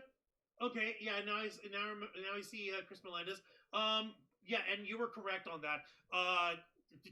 Go fucking figure. But why would you say it like that as a particular reference, though? That's like, even us with our freaking internet-brained, like, internet-addled brains asses here, even we wouldn't understand that kind of a reference. Jesus Christ. This is what I'm talking about. Ricochet being too online for his own fucking good. And this is coming from our asses, our internet assholes. I know, right? Now, anyways, moving on to the segment of the night, and it's a segment I really don't care for, and we get an in-ring segment from AEW commentator and I guess part-time wrestler Nigel McGuinness. What? No, okay, so on that... I know that he's part-time wrestling. That's okay. What the fuck has he got to talk about? All right, so on that same episode of Collision, there was a match between Daniel Garcia and Dax Harwood, and FTR were taking advantage of the rules too much. They were trying to brutalize Daniel Garcia, and they were also trash talking Nigel McGuinness. Nigel McGuinness got involved, and he got a little physical with Dax Harwood. He tried to apologize to Daniel Garcia. Daniel Garcia does not want Nigel to apologize. Instead, he wants Nigel to lace up them boots and join him in tag team action to take on FTR because FTR have just become a bunch of bastards. Not in those exact words, but he's made it very clear that, Daniel Garcia wants to tag team with Nigel to take on FTR at Double or Nothing. Neat. Okay, what is Nigel McGuinness's answer here? Well, then they were interrupted by FTR's new manager, Stokely Hathaway, which you may remember. Oh, what the fuck is he doing with the fucking dopey-ass fucking Stokely Hathaway? What is he tired of trying to make what's-her-face is he tired of trying to make what's-her-face Chris Statlander? Yeah, no, not Chris Statlander. Willow? Yeah, no, Willow Nightingale trying to turn her heel, so he'll just go with other guys who are already heel. Yeah, pretty much. He stopped trying to make Willow Nightingale happen because it didn't happen. No, trying to make heel Willow Nightingale. Trying to make heel Willow Nightingale happen because it didn't happen. It's not gonna happen. Willow Nightingale's too pure for this cruel world. You know what? Fuck this. I'm fucking getting it, and you can't stop me. I'm not sorry. I hate this guy. How fucking dare you? The fucking fuck. So while Juan is getting that, oh my god, look what I did. Yeah, for fuck's sake. Oh my god. So no, Stokely Hathaway cut in on the proceedings, and he cuts a heel promo against Nigel McGuinness and against freaking Daniel Garcia. And then he makes this joke saying like, and then he makes a joke against Nigel McGuinness and how he suffered from hepatitis B before retiring from the ring. There. So This fucking guy. This guy. This fucking guy. Really? Really? What the fuck is he getting himself involved with FTR about? Because FTR needs a manager, apparently. No, they fucking don't! The whole thing is no flips, just fists, no talk, just, like, no smash talking, just smash mouth wrestling. What the fuck do they need this guy for? I don't fucking know. But the point is, this segment really didn't do it for me because you'd have to watch Collision to understand what's really going on. And as I've covered here many times on this channel, me and Juan, as much as we love wrestling, will never watch AEW Collision. And not for any other idyllic reasons other than, putting it simply, there's nothing about it that we can really watch. Precisely. And now, hang on. Okay, No, yeah, like, get rid of this. It's just this guy. Oh my god. Fucking seriously. Fucking seriously. He's got the look of a man who has no business being in this world.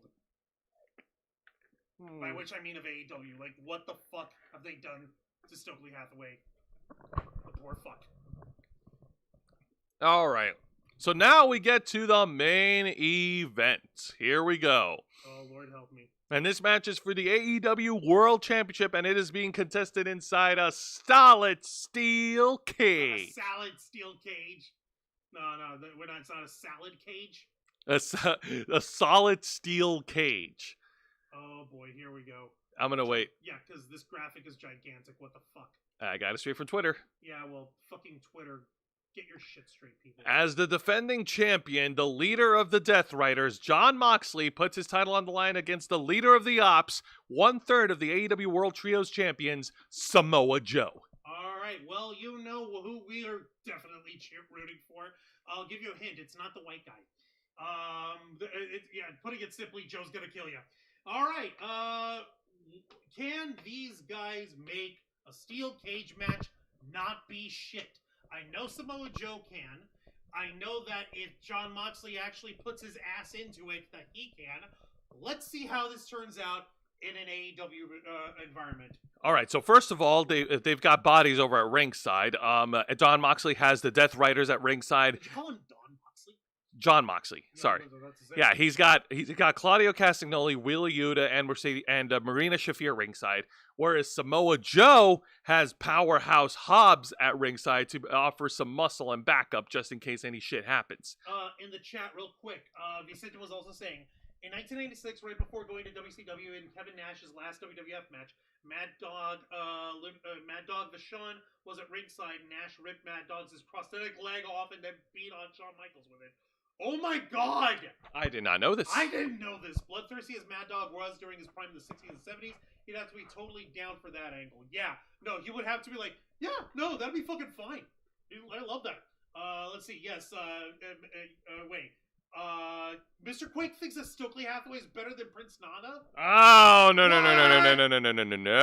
way, man. At least Prince Nana has fucking personality. Stokely Hathaway's personality is I'm going to eye bulge at you and encourage you to be evil even though there isn't a bad bone in your body.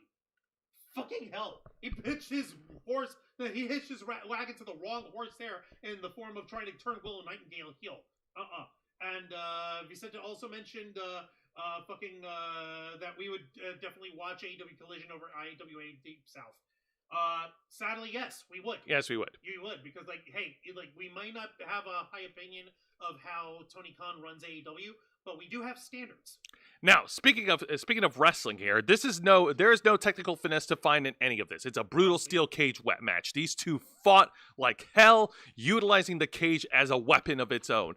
John Moxley and Samoa Joe are throwing each other by the cage walls and just trying to use the cage as a weapon.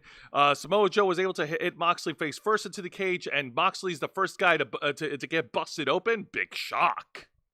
Dear Lord. Yep. And then, who would have thought, indeed? John Moxley's bleeding again. I guess they got themselves a brand new like a coupon card for the American Red Cross blood bank program over here. And then, of course, the action continues when they get back from commercial break. Samoa Joe's just punishing John Moxley. Both these guys are exchanging strikes back and forth. Samoa Joe then hits Moxley with a series of moves before hitting a senton bomb in the middle of the ring. Was only able to get a 2 count. He sets up Moxley he tries to set up Moxley for a muscle buster. Moxley was able to fight back, biting off Samoa Joe's forehead in the process. Yeah. And then Moxley attacks Samoa Joe. The match continues on, of course. Moxley tries to hit him with a King Kong lariat, like a clothesline, but Samoa Joe would not go down. Samoa Joe knocks down Moxley, and then Moxley tries to go in for a paradigm shift, but Samoa Joe is able to kick out after 2. So Moxley then tries to set up for the Death Rider finishing move. Samoa Joe was able to reverse it into the Coquina Clutch. He couldn't get the full submission in because the fucking Death Riders tried to interfere during the match, but they were cut off by Will Hobbs and Willow Nightingale, who went after Marina Shafir, as she should. You see, that's why Stokely Hathaway was over here fuming before the match actually started. He's like, no, my evil minion, she's gone. How dare you? What the fuck, man? But then near the end of the match, the freaking cage door opens, and then out comes a hooded assailant. Well, first of all, Wheeler Yuta gets his ass kicked. Claudio gets his ass kicked. But then a hooded assailant shows up. We don't see his face. He grabs the briefcase that has the AEW World title inside. He slides it in the ring for Moxley to use, and then closes the cage door. Moxley uses the briefcase as a weapon to knock out Samoa Joe to pin and retain. Your winner, and still the AEW World Champion, John Moxley. So Moxley wins, LOL. But then after the match, the masked guy reveals himself to be none other than New Japan Pro Wrestling's Gabe Kidd. A little background on him. Gabe Kidd is a British wrestler. He's part of the Bullet Club, specifically the War Dogs division.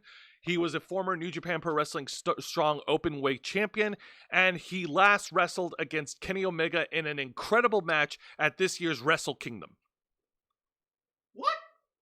Yep, Gabe Kidd has joined the Death Riders, and he in helping Moxley retain the championship. All right, I found a photo of Gabe Kidd over here. So, all right, so for anyone who do not know who he is, now you do know. Hang on, blah. God damn. Yeah, I know. And I've seen his match, by the way, with Kenny Omega. That guy is fucking brutal. He is fucking, like, legit. Here we go. Okay, so... That's an old picture before he went bald. Yeah, hey, this is the best one that I can find thus far. It's okay. You want another photo? I can find a different photo over here. No. One. That works. Oh yeah, that's true. He did show up on Collision before showing up on Dynamite, all masked under the hoodie and shit. So yeah, let's go ahead and show that. So he was there on Collision a week ahead. Yeah. Yeah, but I didn't. Yeah, but I never thought that he would be the one to sabotage Samoa Joe. No, I do. I believe it. You know why? Why? Because it doesn't make any fucking sense. So after the match, then the rest of the Death Riders and the good guys started brawling, and then out comes the Young Bucks, the executive vice presidents. They have the controller to raise the cage, the entire cage itself, and then they go inside and they join the proceedings, and the Elite has aligned with the Death Riders. And then out comes Kenny Omega to try to make the save, but he's cut off by Kazuchika Okada, who targets the midsection. And then they all has brawls. The Elite and the Death Riders are coming out on top of this huge skirmish until out comes Swerve Strickland, who climbs the top of the cage and lays out a giant stomp or crossbody, annihilates the Elite and the Death Riders in the middle of the ring, and then the Young Bucks use the control to elevate the cage so that they could get the fuck out of there, and Swerve Strickland has challenged the Elite and the Death Riders to an Anarchy in the Arena brawl at Double or Nothing. So, like I said on Twitter, I was half right. I thought the Elite would be feuding against the Death Riders at Double or Nothing in Anarchy in the Arena, but I never thought that they would be teaming up together. But even so... You know why? Why? Because the Death Riders have the most TV time compared to every other wrestler or like stable or tag team in all of AEW. So naturally, Nick and Matt Jackson want to hitch themselves to whatever has got the most TV time possible because they're fucking prima donna bitches who don't have any actual talent anymore. And they're also friends with Moxley. Remember, kids, it's all about who you're friends with. It's all about who you know. Seriously, it's pretty much just a fucking repeat of Blackpool Combat Club versus the Elite of last year with a few different variables that are changed around, but it's still the same players. Ish. Vicente was saying a Samoan badass in a steel cage versus a champ on a lunatic French. This cage match must have been bloodless. No, there was blood. Moxley blood. Yeah. Yeah, it was bloody. It was like... It wasn't... Putting my own biases about Moxley and the young fucks out of the equation, the match itself felt like they were trying to book it a little more than what they intended. Yeah, it feels a little overbooked. I just hope they don't fucking overload themselves by bringing in the Bullet Club members involved, because then we'll get a conglomeration so fucking clustered that it makes the corporate ministry look minimal by comparison. But anyways, enough talk about All Elite Wrestling and all their and the Elite and all their ilk. Let's go ahead and shift gears and talk about this week's edition of TNA Impact. Logan James in the chat was over here saying, I'm watching both Double or Nothing and NXT Battleground, but I'm definitely more focused on Double or Nothing with Will Ospreay and Hangman, Tony Storm and Mina, and the Anarchy in the Arena match. Like, okay, I'm fine with having these big chaotic things, but it still feels ham-fisted when it comes to how the Young Bucks have to insert themselves in whatever the biggest storyline is at the time because they don't know how to get over on their own anymore. Mina and Tony Storm, that'll be fine. Ospreay and Hangman, what's going on with them? Why are they feuding again? They're in the tournament finals for the Owen Hart Cup. Right. Okay. Thank you. See, like the fucking tournament finals got spaced out in such a fucking weird way. I didn't even realize that they were still going. That's on me though. Or is it? Like, actually, no, I'm not responsible for fucking how these guys book their shit. They just need to know how to book their shit right. But let's see what happens in the Impact Zone this week. Exactly. We open things up with the Knockouts division taking center stage in a tag match play as the teams of... Where are they? Come on. I sent it to you. No, not that. Like, oh, here we go. All right, here we go. And yes, I did get it from Twitter. I'm so sorry. God, these fucking gigantic ass graphics. I know. I'm sorry. What are you sorry for? You're not the one who made them. Yeah, you're right. All right, so let's see. The team of The Diamond, Tessa Blanchard, and former WWE Divas champion Victoria Crawford going up against the team of TNA Knockouts World Champion Masha Slamovich and coming straight from NXT, Juan's other favorite, Nikita Lyons. Yeah! That's right, baby. Nikita Lyons is back in action. It's been a good while since we talked about her, and I'm surprised that she's all right. I'm surprised that she dodged this year's WWE mass releases. Honest to God, yes, please. I will take every single one of the NXT releases that were gone, and I'll bring them back if it means I get rid of Logan Paul. Yeah. Oh my God. All right. So, okay. And speaking of, what's up in this match? All right. So here's the thing. Now we've talked about how Nikita Lyons is limited in her in-ring ability because she had torn ACLs, right? Yes. And it sucks. Nobody likes to be hindered by their own past injuries. However, seeing her wrestle in this match, it's as if she was brand new. Like, she did not slow down, and she put on an incredible performance. She kept Tessa Blanchard on her toes with her incredible, like, striking moves and shit. And she was also able to get her upper hand against Victoria Crawford. A great showing of Nikita Lyons' in-ring ability. And especially for the WWE fans who miss her. Hang on a minute. So let me get this straight. Nikita Lyons is wrestling the way she used to, with the high-speed moves and the high offense. With the high-speed offense again? Is she back to wrestling that way? Yes. She's not just doing, I'm a larger person, so I'm doing big person blows and slams and growling and shit. Pretty much. Okay, I understand what it is. This is Nikita's opportunity to basically show the folks back home at the Performance Center, guys, I am good to G.O. I can get back on my bullshit. I can get back up on this craziness, and I can bring the energy that I used to before my injuries. I just need a chance to show it, and here it fucking is. Let's see how well that continues. All right, so... Masha Slamovich, and Masha Slamovich, she held her own again this tag match as well, and against the heels. And then later in this match, oh my god, this is where things like took a turn, because like Tessa Blanchard goes under the ring. She grabs a steel chair. I was about to say, she grabs a white hood. What? No. She grabs Tessa grabs a steel chair from under the ring. She was trying to cheat behind the referee's back. Masha Slamovich was not having any of that shit. And then what's her face? I'm trying to recollect the notes here, because at the same time as I was also watching TNA Impact, I was also in the middle of getting things ready on my own. So yeah. And so Victoria Crawford grabs a steel chair. Masha Slamovich then knocks it out of Victoria, and Masha slams Victoria with the steel chair, getting her team disqualified.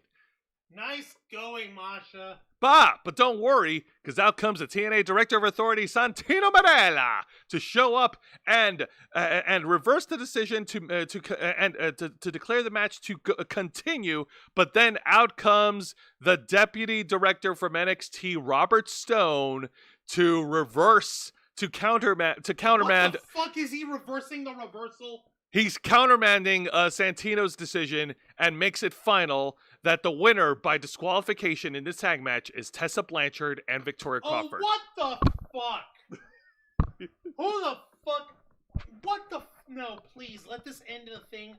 No. Okay, have this be a thing with Santino and Robert Stone in the fucking ring, and have Santino actually go over. I cannot believe those words just came out of my mouth. Fucking shoot me. No, we are not going to have this, I'm the good guy authority figure, I'm the bad guy authority figure, and we're just gonna fuck with each other. No, because this kind of shit happens. No, I wanted to be able to have this be a focus on having to see like Masha Slamovich in action, seeing how we develop. Is Tessa Blanchard literally just saying my best friend's black and deforming Victoria Crawford, so get off the racism stuff, or is there an actual plot behind this? And more importantly, seeing Nikita Lyons in action. Because motherfuck. Jesus Christ, that woman's insane. Now we got this shit. And now we got the authority figures like just fucking playing tug of war with each other. It's stupid. And also, I want to make like a personal knock on TNA Shop. Their merchandise, like specifically the t-shirt that says, I hate Tessa Blanchard.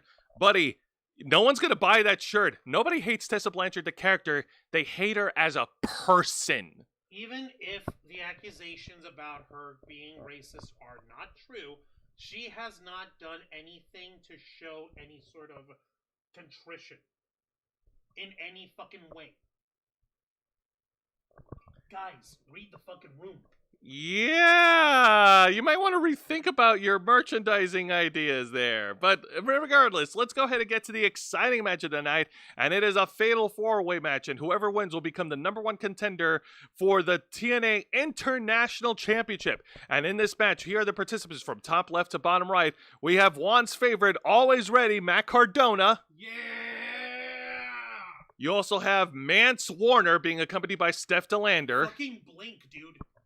You also have the inevitable Ace Austin. Yay, Biz plays up in the his. And, of course, Elijah. Okay, like, where's Ezekiel, though?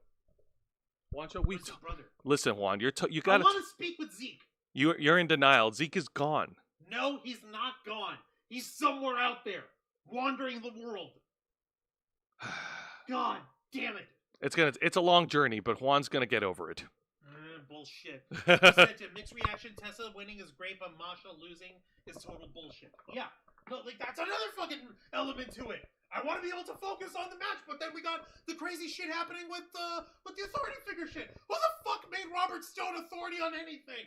I don't fucking know. Last I checked, he was like middling around, literally doing nothing. What is he?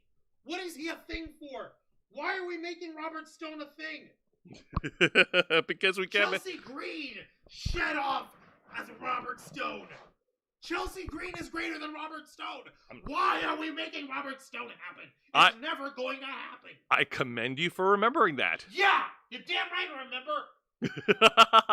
All right, we're setting on this fatal four-way. All right, so here we go. Elijah, Cardona, Warner. All right, we start things off. All four of these guys start brawling. Elijah gets the upper advantage over Matt Cardona. Pulling a page off the dead man's book, Elijah walks on the ropes, or rather, we walk with Elijah, however you want to take it. Yep, Elijah walks on the top rope, and then he jumps and assaults Mance Warner before taking down Matt Cardona in the middle of the ring. The fans are on their feet going crazy for Elijah.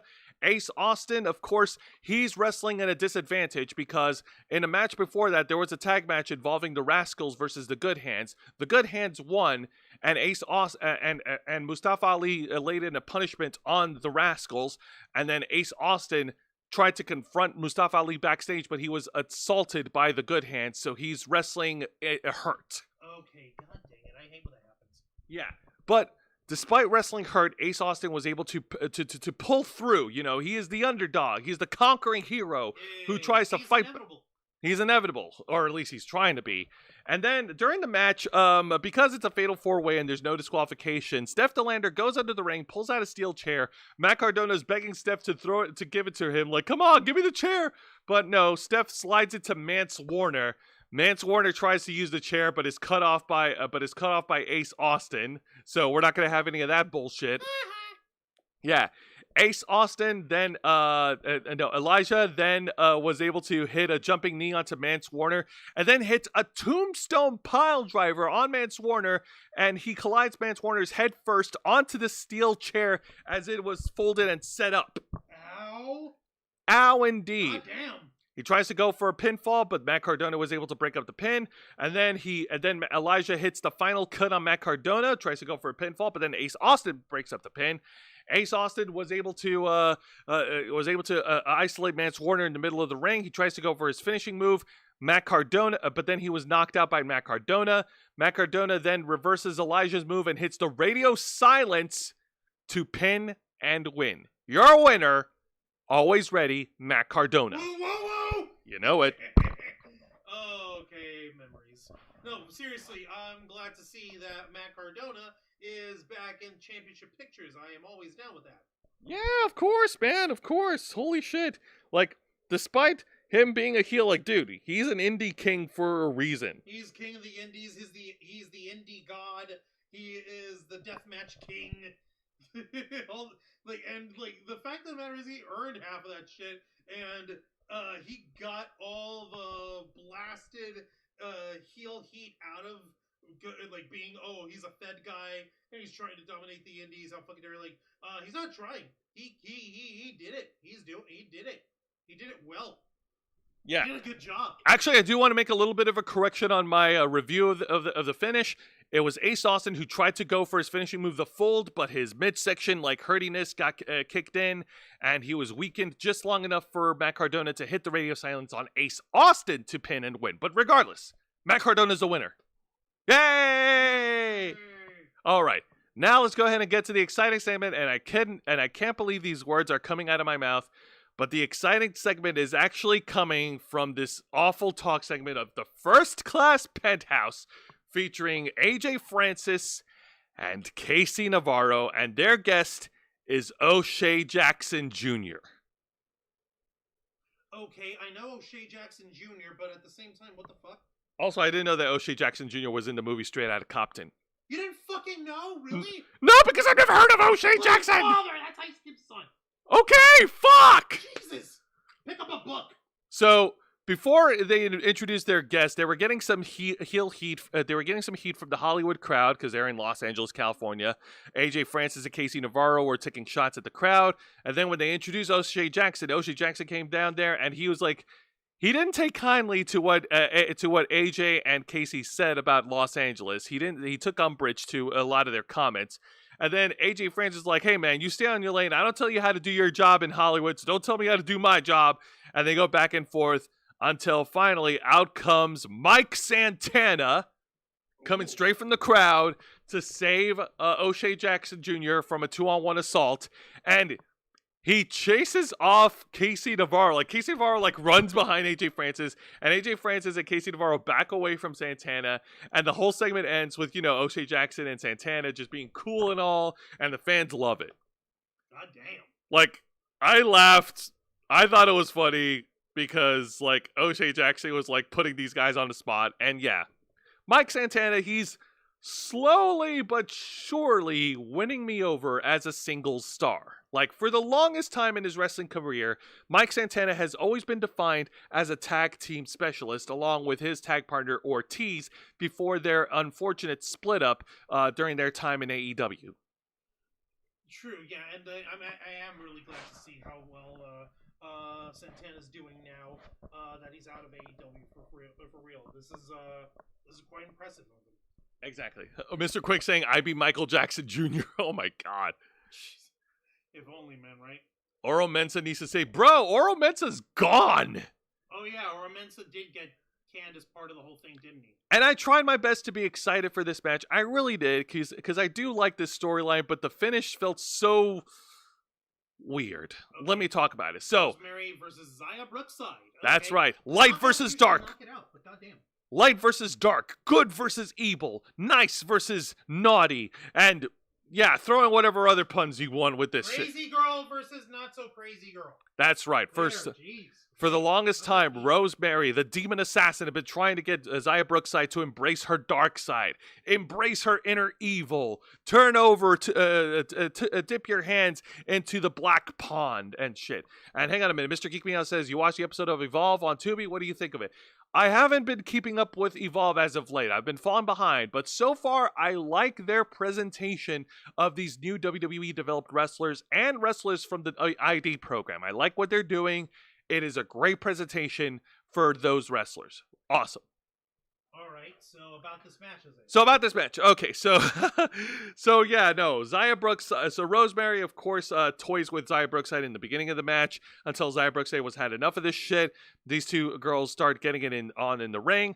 Rosemary was able to get the upper hand, eventually locking in the crossface onto Zaya Brookside, and to add further insult to injury, during the match, Rosemary pulls out the brass knuckles and lays it right in front of Zaya Brookside while locking in the crossface in order to tempt Zaya Brookside to use the brass knuckles to cheat, to break out of it. No one's gonna think less of you.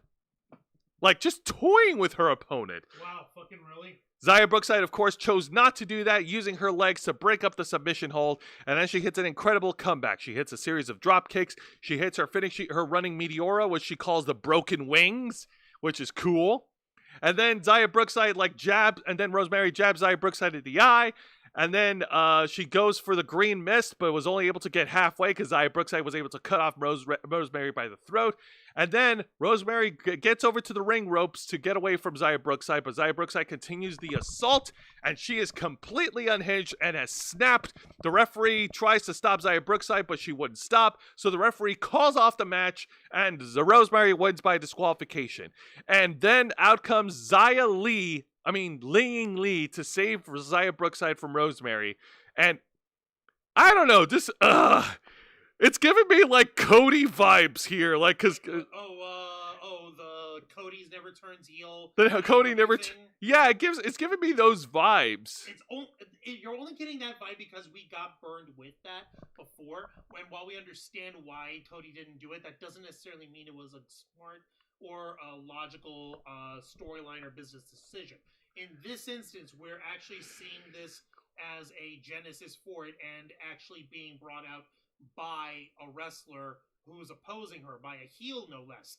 and this is actually part of the actual storyline, not the actual thing that not from an outsider's point of view or like an audience point of view wanting to see Xia Brookside turn heel, because I'm guessing people aren't really bothered with her being a babyface. No, they're not. So then it doesn't really. Then the feeling is misplaced here in this instance. Eh? It just no. Okay, fair enough. But I just don't like seeing DQ finishes. Like, can we just not? Can we just get a? Can we just get a straight up victory? Like, even if it's and like it doesn't have to be a clean win. Listen, we're fine with DQ finishes around here because sometimes it just moves the story along. You're just feeling how it just feels a little deflated over here. Yeah, that's what it is. I'm feeling very cautious because I don't like it when babyface wrestlers are made to look like idiots. And thankfully, it's not the case here. Thank goodness. They almost did it, but they didn't. Right, and yeah, Xia Brookside would be even hotter with Rosemary's goth look, calling her move the broken wings, Christopher Daniels and Kenny Omega fangirl, St. Vicente Guerrero. And yes, Mr. Quake, O'Shea Jackson Jr. is Ice Cube's son. I know spreading ideas, no sponsors, LOL. And rest in peace, Sabu says, Mr. Geek Me Out. Yep. Yeah, yes, indeed. All right, now let's get to the segment of the night. This one didn't really much excite me. It is an in-ring segment featuring Frankie Kazarian. Okay. Is he still on his bullshit? Yes. So Frankie Kazarian is addressing his upcoming match at Under Siege. He's going to be tag teaming with Trick Williams to take on the team of the TNA World Champion Joe Hendry and Elijah. And yes, I understand we're going a little overtime, but I'm doing my best. We're going to finish up. No more, guys. We'll finish the show.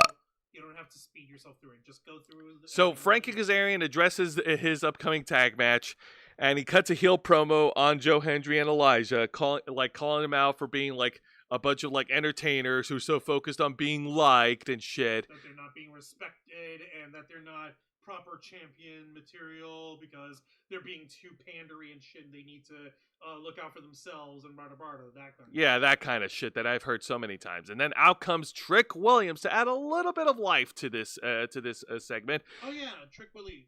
Yeah, Trick Willie. He says he pretty much put it simple. You don't. Hey, Frankie, you don't like me, and I don't like you, but we both agreed that we want to be respected, and we don't care about being liked. So that's fine and dandy. That's something. They have a common goal. And then out comes the TNA World Champion Joe Hendry to brawl with Frankie and Trick. And then Elijah tries to come in for the assist. And then before things really start falling apart, out comes the Director of Authority, Santino Marella. This crazy. It's too much. It's too complicated. All of you people are being very, very unprofessional. And so, this is my authority as the Director of Authority that we're going to make this into... No, he didn't even actually say there was going to be a tag match, did he? He did say that that they weren't going to wait till Under Siege, that they were going to have the tag match tonight. But then, stop me if you heard this one, out comes Robert Stone, the Deputy Director of NXT, to shut that down. No. Just? No. That's twice today now. Jesus Christ. Kill me. Oh my God. Just punch me in the mouth and put me out of my misery or something. Because this is ridiculous. No, because if I do that, then K-Storm's gonna kill me. I wasn't saying that you need to do it, Jesus, eh? Oh, well, someone's gonna feel the K-Storm's wrath, and I don't want to see them get punished, okay? This is just ridiculous. Hey, one who's trying to invoke getting punched. I'm saying that in my exasperation over the good guy, bad guy authority figure shit happening on TNA. Wancho? It's fucking with the stories. I know, Juan, but we value your health. Don't touch me. Okay then. So moving on, let's get to the main event, and this is a one-on-one rivalry that goes all the way back to 2009. And this is for the first time in 16 years, where we see the charismatic enigma Jeff Harvey go up against go up against Nick Nemeth, the former caddy of Kerwin White. And former World Heavyweight Champion. I'm sorry, what? Wow, you're not going to put some respect on that? No, I'm not. I disrespected both of them equally. He saved us from an Alberto Del Rio title run. He was still Kerwin White's caddy. Oh my God. Oh, I'm going to leave it alone for that. all right. Same with Jeff Harvey over here. So, Jeff Hardy versus the former Dolph Ziggler. These two guys. Nemeth and Jeff Hardy, yes. Yeah. All right, so here we go. These two veterans square off. Jeff Hardy gets the early advantage, out wrestle with a series of strikes and some high flying moves, and he even sent Nick Nemeth over to ringside, cowering over to his brother Ryan Nemeth. And Jeff Hardy lays out a top rope move to knock out the Nemeth brothers before we go to commercial break. And when we got back from commercial break, Jeff Hardy hits a great poetry in motion. He tries to go for a second one, but Nick Nemeth was able to dodge it, and he was able to cut Jeff Hardy off from his legs and keep the charismatic Enigma grounded throughout the rest of the match, locking in a series of headlocks and takedowns, just trying to keep Jeff Hardy grounded as much as possible, and keeping that man from doing any high-flying moves and possibly hurting himself. Possibly, you say? I know, right? Christopher Justice. What? What? Christopher Justice, you didn't know of Chavo Guerrero's weird little I'm a white Caucasian guy gimmick that he was trying to do for 5 seconds, Kerwin White. It was so stupid. It was so fucking stupid. And he was trying to be like a stereotypical, like middle-class white guy. The whole thing that he had a golf caddy, and it was just Nick Nemeth. It was just Dolph Ziggler before he became Dolph Ziggler. Now, which one of these acts would you say was embarrassing for Chavo's career? Dressing up as a make-believe white dude with golf clothing, or dressing up as the soaring eagle? Definitely the Kerwin White shit. At least the soaring eagle makes sense. Even if it's for Jack Swagger. Yeah.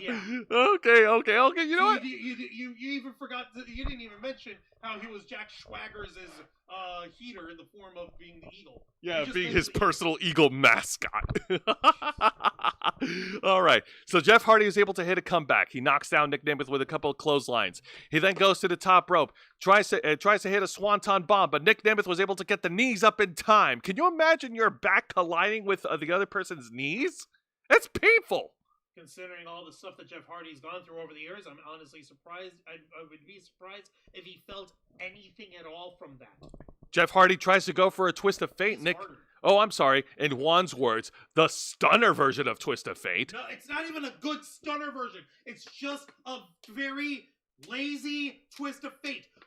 After you have your opponent in a reverse underarm headlock, you twist around, you leap forward, and land flat on your back, hauling the guy's head and subsequently their body to go face down into the mat in the form of a cutter.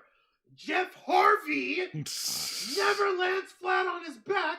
He always sits out on his ass, making it into a stunner. It is not the Twist of Fate. After all these years, Matt never taught his little brother how to do his move right. What the fuck, Matt? You guys have rings in your compound in fucking North Carolina. It's not as if you don't have the free time or the resources to learn how to do it right. Jeff, please. I'm begging you. Please do it right next time. He's not going to do it right next time. So Nick Nemeth counters the stunner of fate and hits the super kick. But Jeff Hardy was able to kick out after 2. And at the end of the match, Jeff Hardy was able to make a comeback one more time, hits the Twist of Fate, goes to Twist of Fate, goes to the top rope and hits the Swanton Bomb to pin and win. Your winner, Jeff Hardy. Yeah, you need to do your dancing while I'm getting my ass beat by 2 guys. And you need to get your dance in up at the stage before running down to the ring to rescue me. Oh. Keep dancing. Why aren't you dancing? And that's my ass whipped. And we pretty much close off the show with the Hardy Boys, getting the win, the Jeff Hardy getting the win, and no bullshit afterwards. Oh no, I thought there was bullshit involving Ryan Nemeth and Matt coming in. Oh yeah, no, that's right. Ryan Nemeth does. Oh yeah, no, you're right. Because TNA, oh god, because TNA beat TNA. Ryan Nemeth does get into the ring, and we get a post-match brawl between the Nemeths and the Hardys, and then the Hardys chase the Nemeths out of the ring, and we close off with a shot of the Hardys victorious. Yay! Oh no, and then Leon Slater comes by and shows. Yeah, Leon. Leon Slater shows up and assists the Nemeths, and shooing the Nemeths out of here. So Yay. Fair. Assists the Hardys and shooing the Nemeths out. There we go. That's what you meant. Yeah, and that's where we close TNA. Juan, ring the bell. Don't mind if I do. Okay, so the opening match was fine. I'm happy to see Nikita Lyons in the ring, and I hope that she remains healthy and doesn't hurt herself anymore. And I'm with Juan. I'm not liking this authority figure versus authority figure unless there's going to be a blow-off match between the two. Why are we putting this on TV? Specifically a blow-off match where we see Robert Stone trying to dress like a wrestler, and he comes out in white little brief, short undies, and his socks be like, and him trying to work like he's working with his stupid fucking sockless loafers. Because I know Robert Stone's fucking doing that shit too, isn't he? Maybe. Fuck. Well, that would be it. And Santino Marella actually dressing up in his fucking gear, and we fucking see like Santino actually whip the shit out of him. I cannot believe I've reached a point where I'm cheering for a Santino Marella victory. I know, it's crazy, right? I'm no. But it's okay, because this week's TNA Impact had its high points. Matt Cardona is the #1 contender for the international title, so that's going to be awesome. Jeff Hardy was able to get his win against Nick Nemeth during the main event, which was great. And yeah, no, I laughed and I enjoyed the freaking First Class talk segment, especially after Mike Santana showed up and shoot away First Class just by being there. Like, there wasn't even a fight. They just ran like cowards.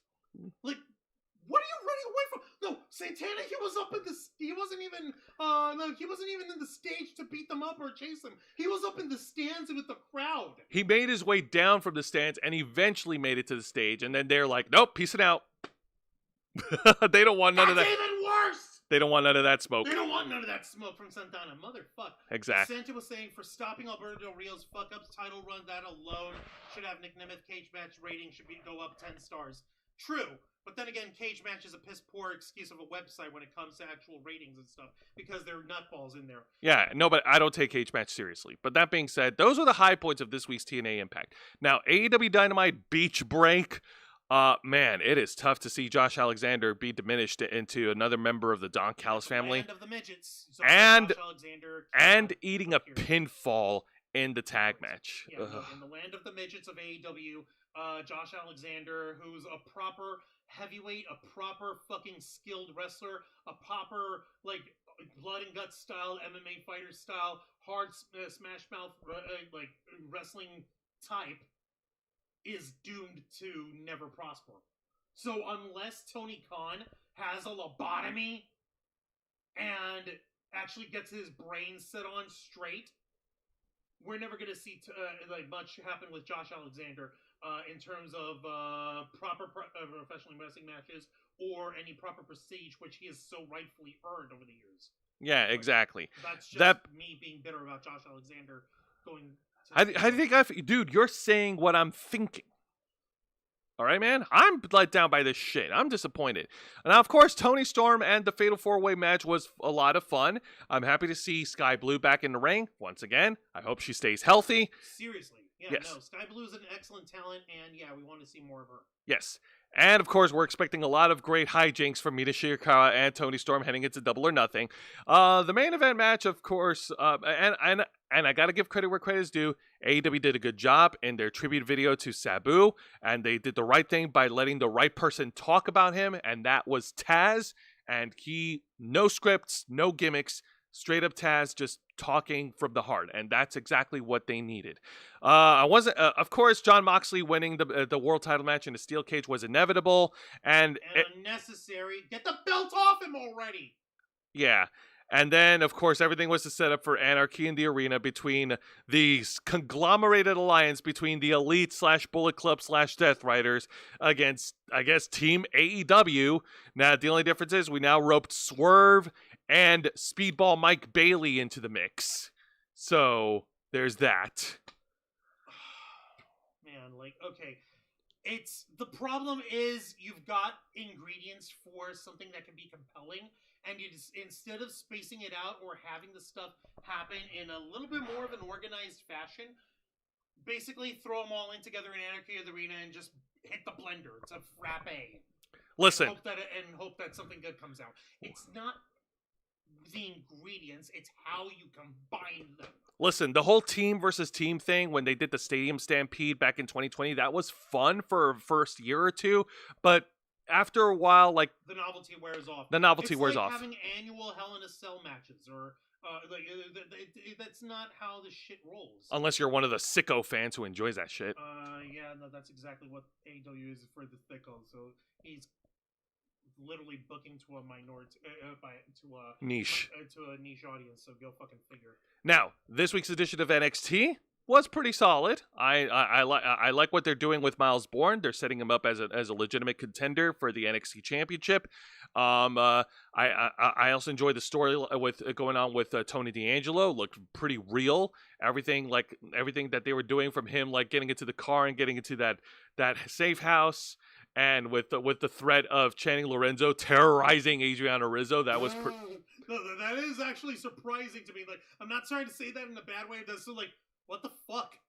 Yeah. So what? You were bluffing, motherfucker? What is wrong with you? Yeah, I know. Like, fuck. That isn't even like, okay, that's not even like, oh, I'm mad at this heel for doing a heel thing. It's like, it's kind of dumb. Like, if you're going to make this kind of a threat, then you follow up on it. Yeah. I'm not trying to teach anyone how to be a villain. I'm literally like, no, motherfucker, that's not how this shit flies. Pretty much. Everything else was pretty solid. I like the main event women's tag match. They put over Jordan Grace really strong during the main event, and everything else in the middle was okay. Man, the way that, I mean, there are worse ways to explain Tatum Paxley not having her partners around. So there are worse ways to do it, Juan. That's all I'm gonna say on that. That doesn't mean the way they did it is excusable! Of course not. It's not! It legitimately is not excusable. It doesn't fucking gel. The center does not fucking hold. I'm literally fuming over this shit. Like, yeah, fold it in and have it be part of her madness, but fucking go and admit it. Yes, we ended the contracts over here at WWE of Gigi Dolan and Shotzi Blackheart never renewed. So yes, we let them both go, and that's on the fucking heads of the folks at WWE. Fucking make the fucking segment of it with Shawn Michaels coming out and even fucking say like, "Hey, listen, Tatum might understand you're in a difficult situation, but you've got to understand these are business decisions that even I can't control. I'm really sorry. I can't promise you that they'll be back in the ring anytime or they'll be back at WWE in the future, but you have to learn to move on and look out for yourself or something," and then have her snap at Shawn. I'm pretty sure he wouldn't mind taking a bump from Tatum if it meant progressing it. It would actually make it a little more compelling. Yes. Fucking own your shit there, people. Fuck. All right, that's gonna do it for this. Sorry, like, for the record, I don't want any fucking buddy thinking that I'm just being biased against AEW just for the sake of hating on AEW. No, I shut on all three of these shows equally when it's owed, motherfuckers. No, that's fine. I'm an equal opportunity hand thrower over here. I was gonna say, I thought you're an equal opportunity line stepper. You're an equal opportunity shitter. Yeah, exactly. I'll shit on all of them. I don't give a damn. And that's going to do it for this week's folks. Tune in this Saturday for another incredible edition of Los Amigos Play this Saturday afternoon at 5 p.m. And another edition of The Ravens Vlog this Saturday night at 7:30 p.m. Eastern, right? Both shows simulcasting on YouTube and Kick. But until then, Juan, plug us away. Don't mind if I do. Ladies and gentlemen, boys and girls, thank you very much for watching this week's live edition of Wrestle Rewind, hosted by